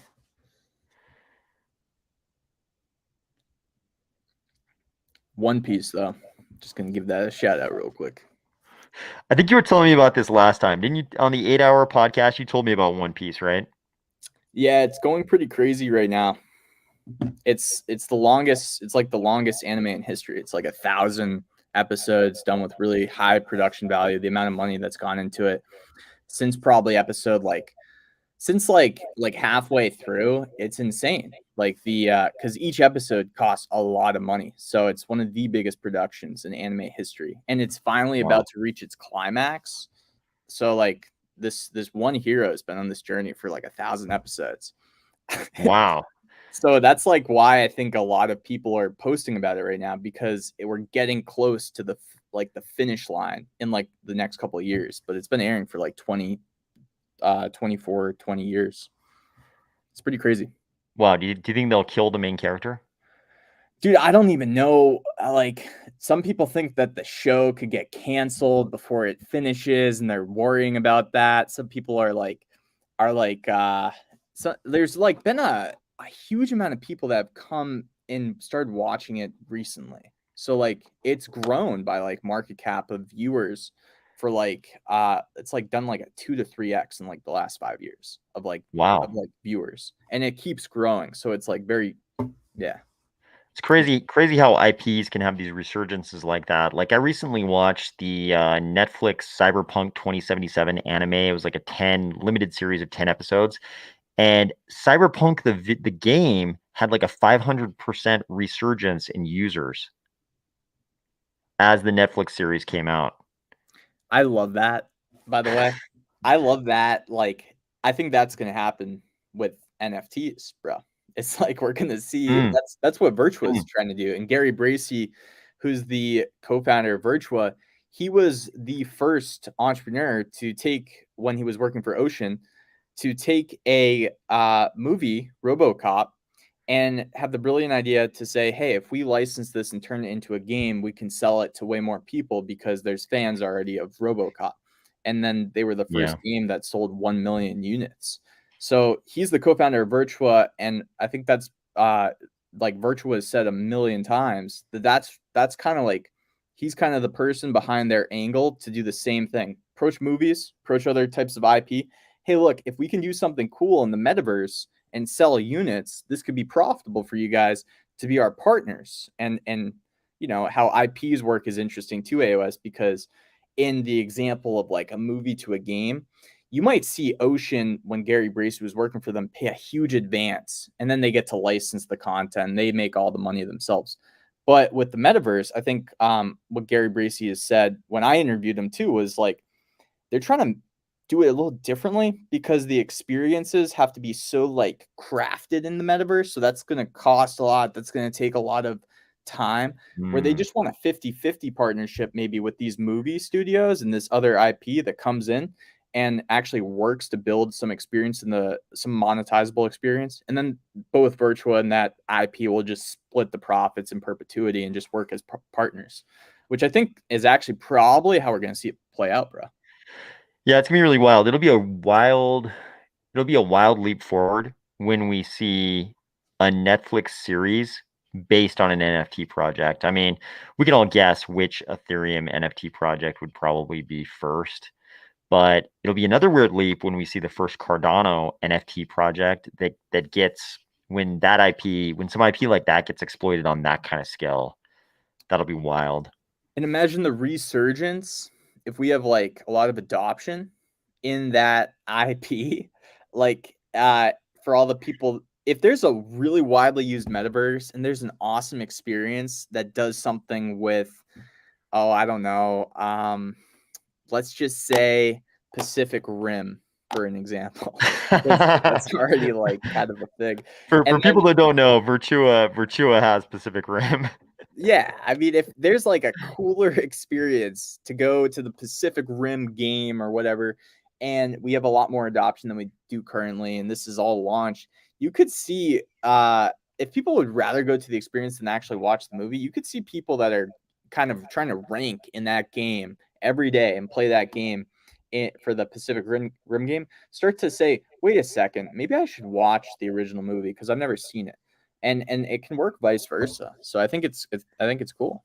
You know what's great about that? So if we think about like the desire to engage in a metaverse based on a movie as like the desire to live out the movie on your own in a way that you really couldn't in a video game, right? In a linear video game, you can't really live out the same experience.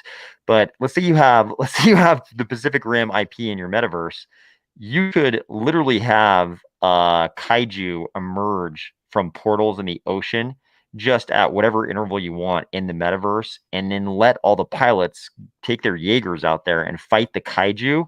It would be the video game. It would be the movie exactly. You would be living the movie exactly. Dude, it's gonna be crazy, bro. I know. Yeah, Pacific Rim. Pacific Rim. I had never thought about it before. I knew that Virtua had that IP, but that would actually be a great IP to have in your metaverse because you could literally just be like, okay, tomorrow a kaiju comes out of the portal, and we'll let everybody with Jaegers go fight it.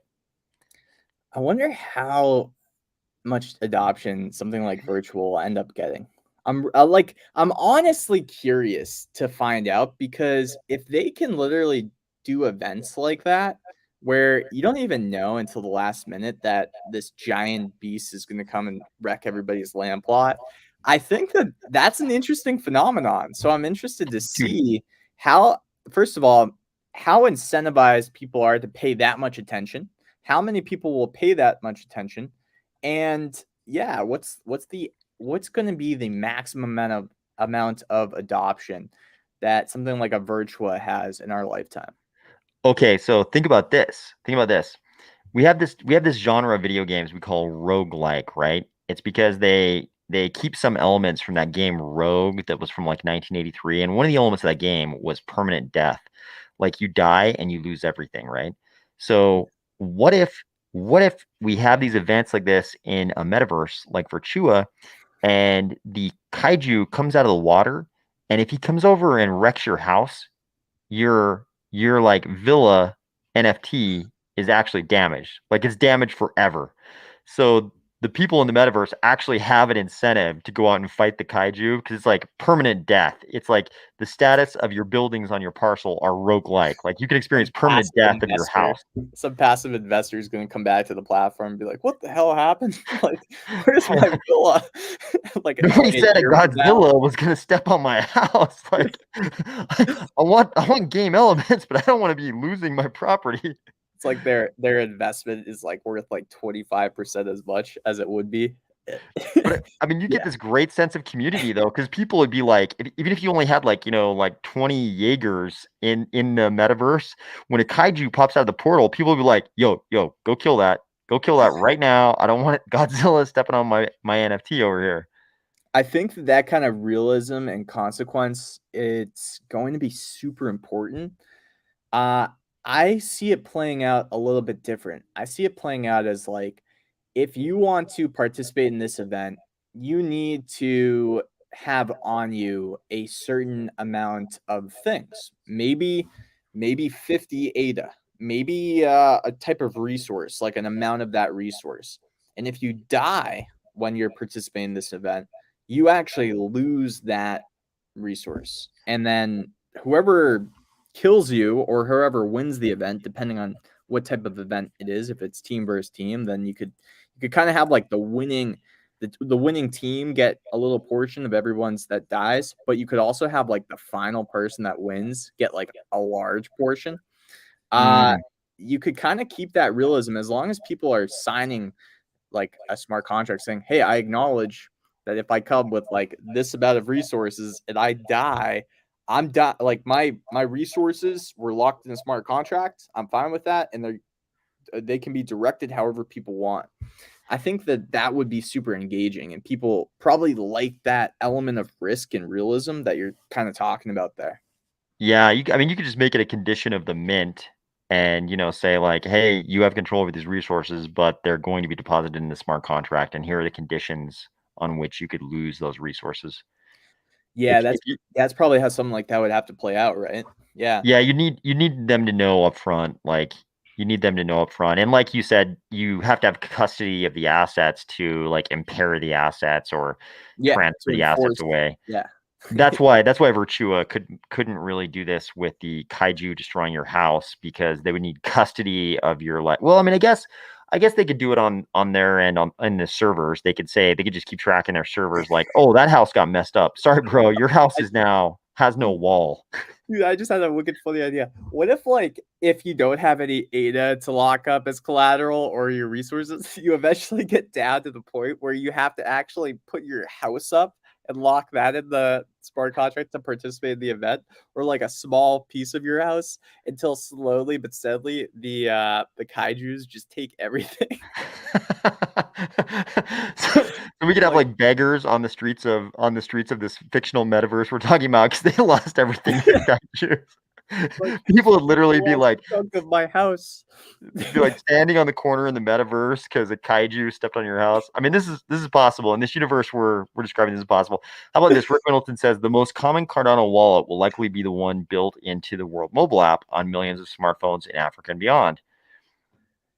I'm a big dashboard wallet guy, so I think depending on which wallet World Mobile has either developed themselves or partnered with, this is actually a pretty smart assessment. I could see something like World Mobile app having like a variety of wallets though too. Like I don't know if they'll necessarily need one unless I'm just not knowledgeable on World Mobile developing their own interface or their own wallet and only having that one available. I could see them actually support a few different ones just for like competitive health of like the ecosystem. But who knows? Yeah, that's World Mobile. I mean, the potential for growth there is so great. I mean, they could probably Yeah. partner with anybody they want to because the potential for growth, the upside with World Mobile is so huge. And I'm not talking about World Mobile Token. I just mean them as an enterprise. So don't come back to me a year later and say that I said there's no limit on the upside on the World Mobile Token. That's not what I'm talking about. Not talking about the token or token value. Talking about their enterprise. Life in China with Patrick says greetings from China. Greetings, Patrick. Haven't heard from you in a while, but I'm glad to see you. Linguistics win. JP Vincenzo Jacques says actually said my name right. Appreciate that. A lot of people must have to mess it up. I would imagine. Brad, thank you for delegating. Appreciate that. Are you talking about the song? Are you talking about the song or the thing? uh Palantir, I believe, uses blockchain. Hyper Auto, sorta, maybe. Yeah, I mean Palantir, they're doing a ton of defense work. So you could tell me they're using anything in tech, and I would probably believe you. Uh, okay, Jim Eddington, Army Spies. WAP, what? Maybe if let's see, who was the actual the original poster of that can come back and let us know. Oh, Berserk is manga. Berserk is an old manga apparently. Okay, I didn't know that. Okay. Oh, you got some One Piece fans. You got people talking about One Piece. Hey man, I'm not even the start of that trend, man. But I want to give a shout out especially to the OGs who grew up with it, like that didn't just kind of hop on the bandwagon, because there's a lot of bandwagon people now, and I love bandwagon people because they're really excited and they share every time that they watch a new episode. But there's some of us who've been on the ride with Luffy from day one. So shout out to all the different factions, if you will. We're all Yep. one piece. We're all one love. Yep, Grayskull just clarified that about Berserk, and he said it inspired the guy who went on to develop the famous games Dark Souls, Bloodborne, that whole series. I believe that Elden Ring is sort of like the most recent incarnation of that, even though it's kind of a slightly different type of game, right? Um, oh, I love this topic. Do you guys see Ergo and Ada playing together with Minotaur? Yeah, I mean, Ergo is proof of work EUTXO. So if Minotaur is the incorporation of these different proofs of things, if Cardano is going to incorporate proof of work, then I mean, Ergo would have to be the first place they'd look, right? So can you explain? So what's Minotaur? Because maybe I missed this. Okay, so Minotaur is this idea that Minotaur is based on this concept that Charles seems to embrace that blockchains in the future will no longer be just one proof of something. They won't just be proof of work, proof of stake. They might have some proof of work elements, some proof of stake elements, some proof of storage elements, Hmm. proof of, you know, social media advocacy. He's pointing out that there's a lot of different things you want in a blockchain. There's a lot of things that a lot of different types of different types of things that a blockchain might value. Like you got to store the blockchain somewhere. So maybe you need storage. So you need proof of storage. Maybe you need people being advocates of the blockchain in social media. So you need proof of social media. You Oh, know, that's cool. maybe you need proof of work for certain things. Maybe you need proof of stake for certain things. So Minotaur is the idea you combine all these proofs of X into one blockchain. I love the names that come up with this stuff too. Like honestly, Minotaur. I mean, that just sounds pretty awesome. It does, right? Yeah. Minotaur is a great name. Okay. Mamba. I don't know if you see, like project code name Mamba for like the EVM compatible sidechain that they've developed. That one's It taps great. into Cardano's consensus model. Yeah, that one's great. Yep. I actually covered this in the video I did yesterday. If people want more details, So the I didn't see that it was a hard date on the 30th yet. I thought it was either late this month or like the first week of next month. So it's a hard date on the 30th. yep. I was in dev update number 3. Oh yeah, I saw that on my feed today. Yeah. Okay. Yep.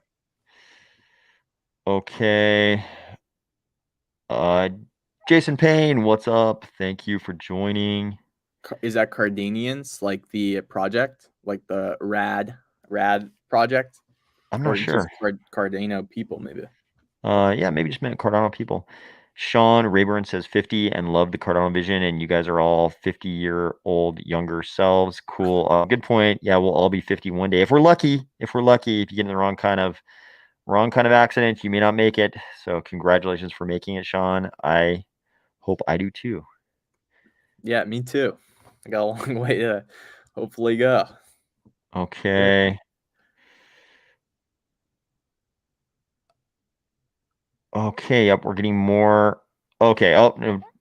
Grayskull is like he's giving us more details. Berserk was a very popular anime made by Kentaro Miura. He inspired many, including Hidetaka Miyazaki, who went on to make Bloodborne, Dark Souls, and Elden Ring. Okay, get it now. Good night to And Rick. I just see when people say good nights on live streams, I'm always like tempted to just be like, okay, just in case they're watching until like we say good night back. Like, hey, good night, man. I don't want to have people have to hang on to like the last second, you know? yeah, So you want to catch them, right? You want to catch them so they can go to bed. and Yeah. Gray Skull too. Good night, Gray Skull. So we'll Good just night, Grayskull. Was that Rick Middleton who was going to sleep? Yep, he's here. Night, dude. Yep. Good night. Thanks for joining, Rick. Appreciate it. Okay. What else we got here, guys? Maladex. Yep, we talked about this one earlier. Go back earlier in the stream. We talked about the Maladex speculation on the 28th. We don't know. We don't know.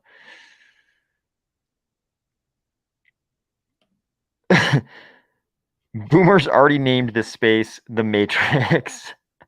Are you talking about this iteration of the Bostrom simulation or this particular podcast? Maybe Maladex doing a fiat on ramp. That would be interesting. If Maladex somehow had a fiat on ramp, that would be something to announce for sure.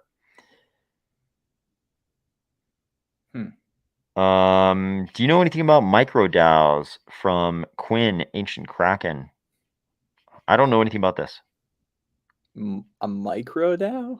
What is that? That's probably like that can probably be routed to something that has been talked about at one point. What is a micro DAO? Like I'll just ask him that. Like explain the definition and maybe we've heard of it. Yeah.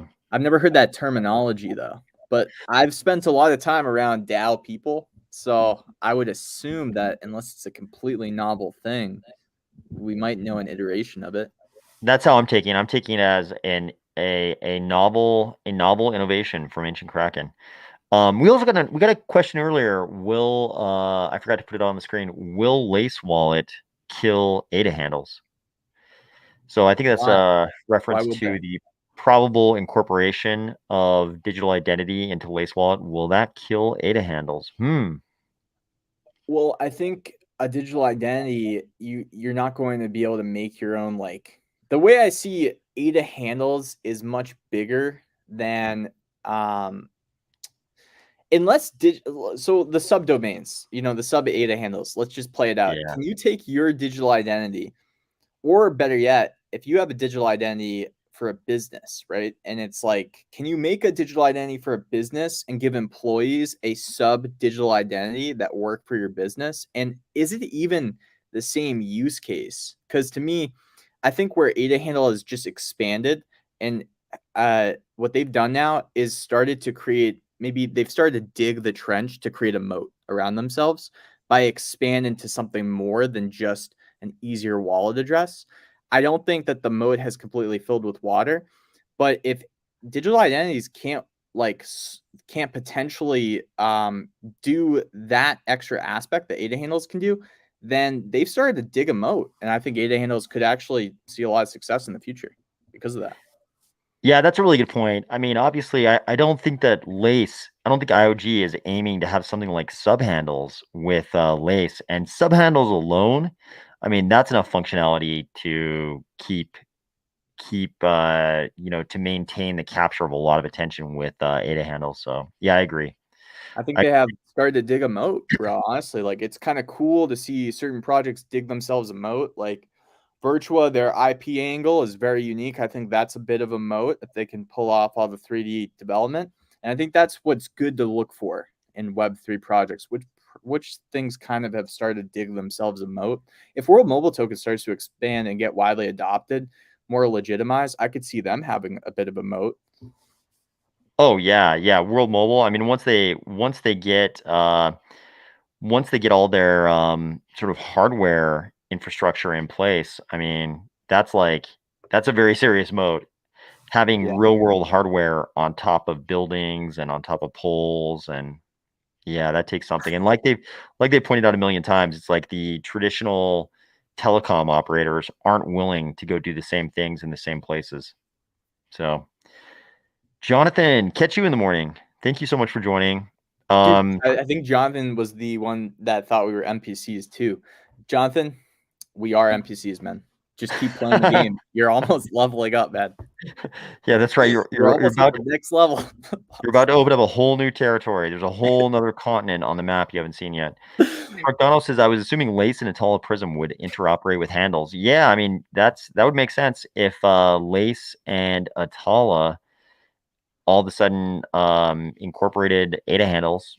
That would make perfect sense to me.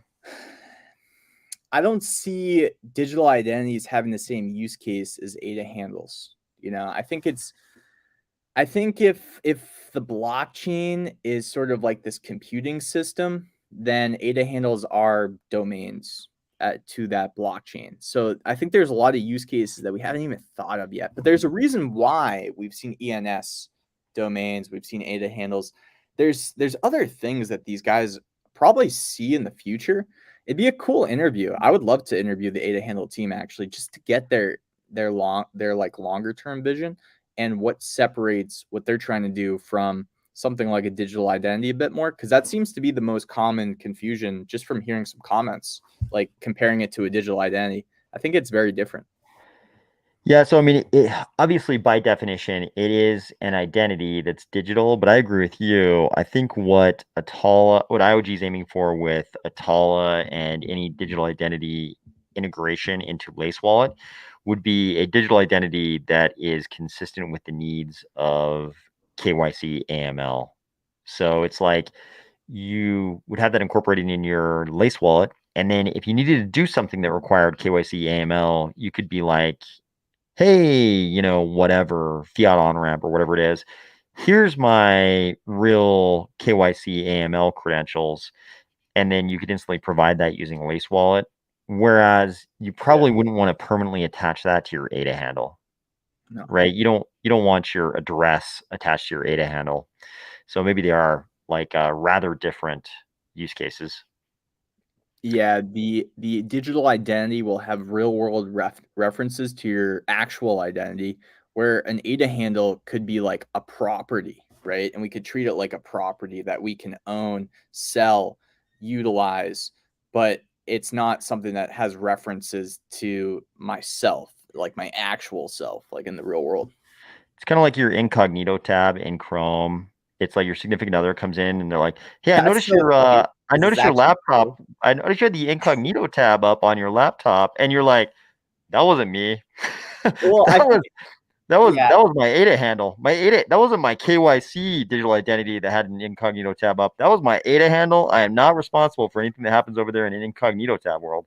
dude, that's such a funny use case because that's honestly true, but it's also like a web domain that you bought, right? It's like buying jcrypto.com, right? So I think that there's an avenue for that as well as your online sort of persona.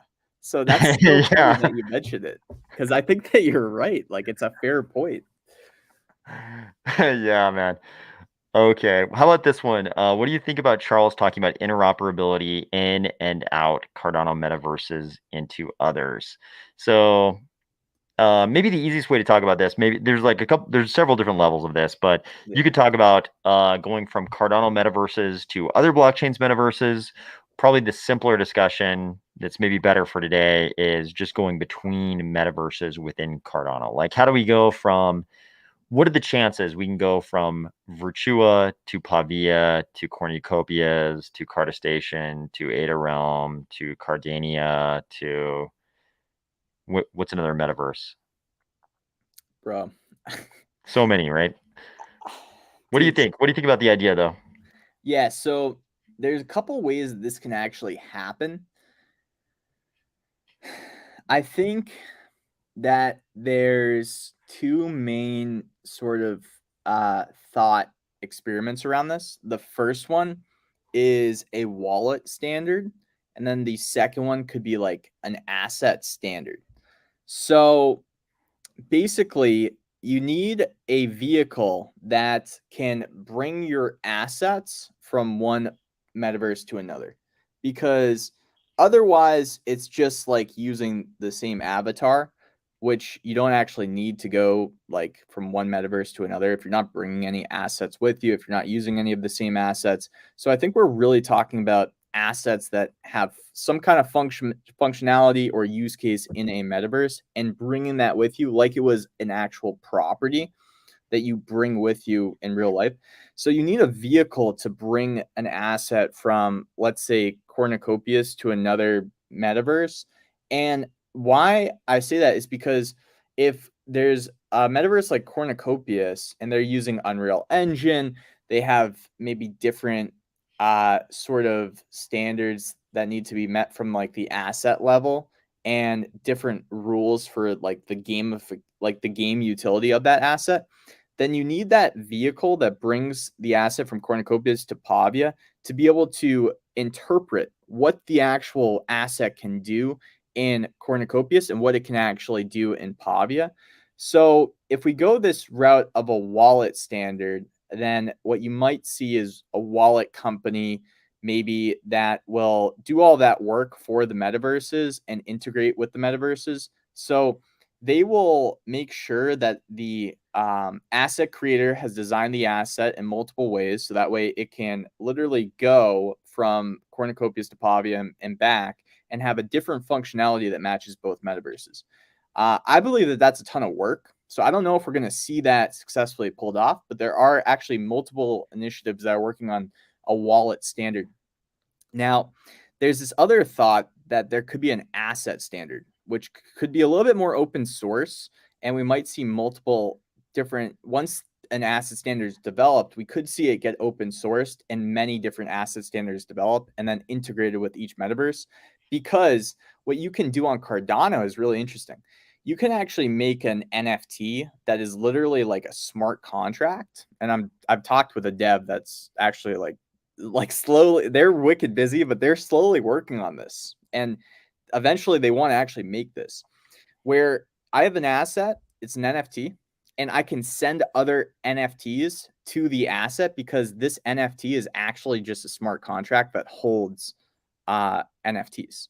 So what it does is it gives me the ability to have this asset. Let's say it looks like a backpack. There's an image on it.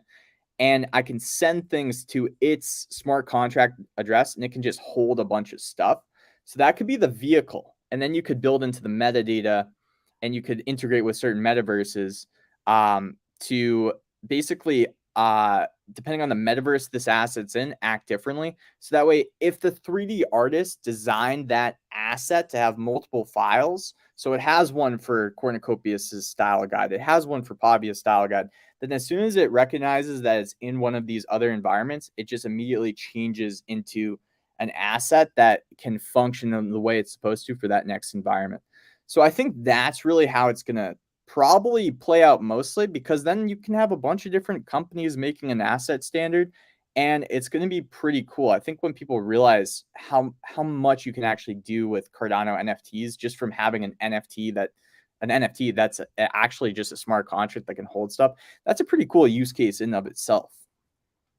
So those are the ways I'm seeing it play out for Cardano metaverses, though. Yeah. Yep, I think that's pretty comprehensive. Thank you. That was a very comprehensive Dude, description I've of thought about this a multiple. lot. I'm so sorry. I just No, recognized that dude, that was I just perfect. That talked was for perfect. like I think that 10 was a minutes. very comprehensive discussion of how the multiple channels through which interoperability between Cardano and metaverses might happen. I knew you would know about this, so you're the perfect guy to have on to answer that question.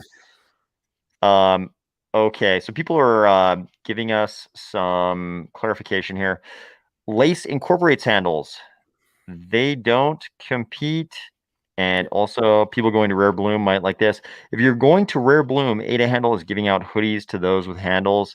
By the way, people should probably go to Rare Bloom. Like, my experience with these types of conferences is that they're pretty fun. It's pretty weird because a lot of people actually know each other, but then you meet in person and you don't actually know that you know each other, even though you've probably crossed paths on the interwebs. It's kind of an interesting phenomenon to observe that you're a part of simultaneously. So kind of interesting. My experience is also that it's like a lot of tech conferences. If you are a single guy who's interested in ladies, probably not going to find him there. Probably not going to find him there. This is not Well, usually chock full of women, but yeah, but there's a lot. I mean, I know that there's more ladies in our ecosystem now than ever before. I think that there is actually a push for that, but I think probably that true. we'll probably see more and more of that. But you're probably right. If the one place that you're going to meet potential soulmate or partner is a conference like CNFTCon, I think you should reevaluate your options of where your best vehicle is to accomplish that feat for sure. Yeah, it's 100%. definitely a gigantic sausage fest. Just any tech conference in general, But besides that, though, you're probably gonna have a great time. So people should probably go to Rare Bloom. You'll probably have a great time. Go to the Um, metaverse too. Yeah. oh, look at this. Okay. I know the Maladex news, but I can't tell. Dude, that Ooh, is why you should go and subscribe to the Subcritical Cardano RealFi newsletter right now on Subcritical's Twitter. I get nothing from it. He just makes fun of me all the time, but I still think it's worth saying because it's valuable to the end consumer. And I think that's the point. So that is Subcritical. So he's the guy that decided not to come onto the stream for whatever reason, being a stick in the mud. But nonetheless, he's on Twitter. You can find him. and he's got a good newsletter. AOS, like honestly, he Oh, definitely this is actually subcritical right here. Cardano Real Fi is subcritical. Is that what you're saying? yeah. Oh, I didn't know that. Okay. Hey, subcritical. Thanks for jumping on in the comments. Anyways, man. Yeah, I didn't want to say hi to him. That's why I didn't mention it. Sorry, I should have mentioned it. But yeah, Okay. no, Okay, that's okay. Interesting. So yeah, I mean, if he's saying he knows what it is, then maybe you should subscribe to his newsletter. no, that yeah, 100%. Me and Subcritical are actually going to hang out in the metaverse after this, and I think Oh, 13 minutes. So I'll probably at AOS. You're definitely invited, depending on how long the stream goes. But tell people how they can watch that after. Can they watch it live or do they wait until after you're done recording to watch it? okay, so this is what happened. I get a message. I get a notification saying that Cardano RealFi, aka Subcritical, basically roped me in a few days ago to this event in the metaverse. I still don't really understand it. So I would say to Cardano RealFi, can you explain what this thing is? Because he's kind of roped me in. I'm gonna go. It's a Binance anniversary, and it's going to be in the metaverse, and we're going to be like the army of spies. We're going to spy and see what kind of metaverse they have and what kind of functionality it has too. Take down some notes. But I also do think that in Cardano, we get, I don't think it's true because I do a ton of stuff cross chain and I still find my home is Cardano, but we get called an echo chamber, we get called a cult. I'm always doing cross chain stuff. I know Sub is too. We both started on different blockchains. We're always trying to look at what other blockchains are doing because the echo chamber phenomenon is real. You can get caught in an echo chamber and it can be devastating. But as long as you're looking at other things, I think that's a pretty healthy, intellectual, honest thing to do to make sure that what you believe in and what you think is strongest is strongest. So I just like to put that message out too. Yep, nobody wants to get caught in an echo chamber for sure. So I'm sure at some point people might be able to watch you guys over there at this Binance party, checking it out. Subcritical, if you know how they can watch it later, post it in the comments. We got a bunch of people saying good night. Julian saying good night. This is thanks for the stream. Roki111, happy 365. Gotta run. See you. Dorian, already late over here. Bedtime. We'll watch the rest later. I hope it's not another 8 hours. Definitely will not be another 8 hours. I don't think even another half hour. Always fun to watch. Thanks, guys. Happy Vasil Day, and let's go. Let's go, Dorian. Let's go. Jonathan Dorn, wash hands. I don't know what that's about. I don't, dude. I saw that, and I've been touching my small facial hairs, so I don't know if they were saying that to me or what, but it's kind They're of telling funny. you to wash your I guess so. Maybe I don't know if they think I have grease on my face or something, but I should be David says, good. night, guys, and thanks again for the live stream. I'll bring 8 hours worth of beers and a pack of ibuprofen for the next one. See you soon. You That's got smart. this. Awesome. That's smart. Jack Shrunk says, does Lace Wallet include voting? Because Yoroi doesn't make it easy to vote on proposals. That'd be great. If Catalyst voting was built into Lace Wallet, that'd be fantastic. I've heard that. I've heard those discussions. I think they're going to like if that's like Lace Wallet can still have improvements to it too. I think that's the thing. So like all these features will eventually be on Lace Wallet, and then they're going to probably open source that tech to other wallets to also have. So I think, but who knows? Maybe Yeah, not. definitely be welcome. Okay, so you guys got to go over to the Binance party pretty quick here. Maybe now is a good time to wrap it up. What do you think? Yeah, man. I just want to say thank you. I hope I wasn't boring to the army of spies. AOS, I think that Not, you're the man. not I at love all. your content. And I Not think at that all. you're Thank you for coming on again on short notice, Jay Crypto. I appreciate that. It was very short notice. We were talking, and I was like, man, maybe we should do another live stream for the epic turnover here for Vasil and Jay Crypto coming through in the clutch like normal. Appreciate it very much.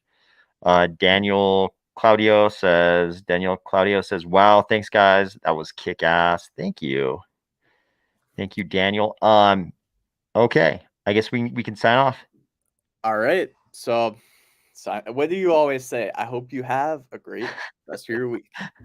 Yep. Thank you, everybody, for joining us. We really appreciate it. I hope you're having a great week. I hope you enjoyed the Vasil epic turnover. I think this is really a big step forward for Cardano in general.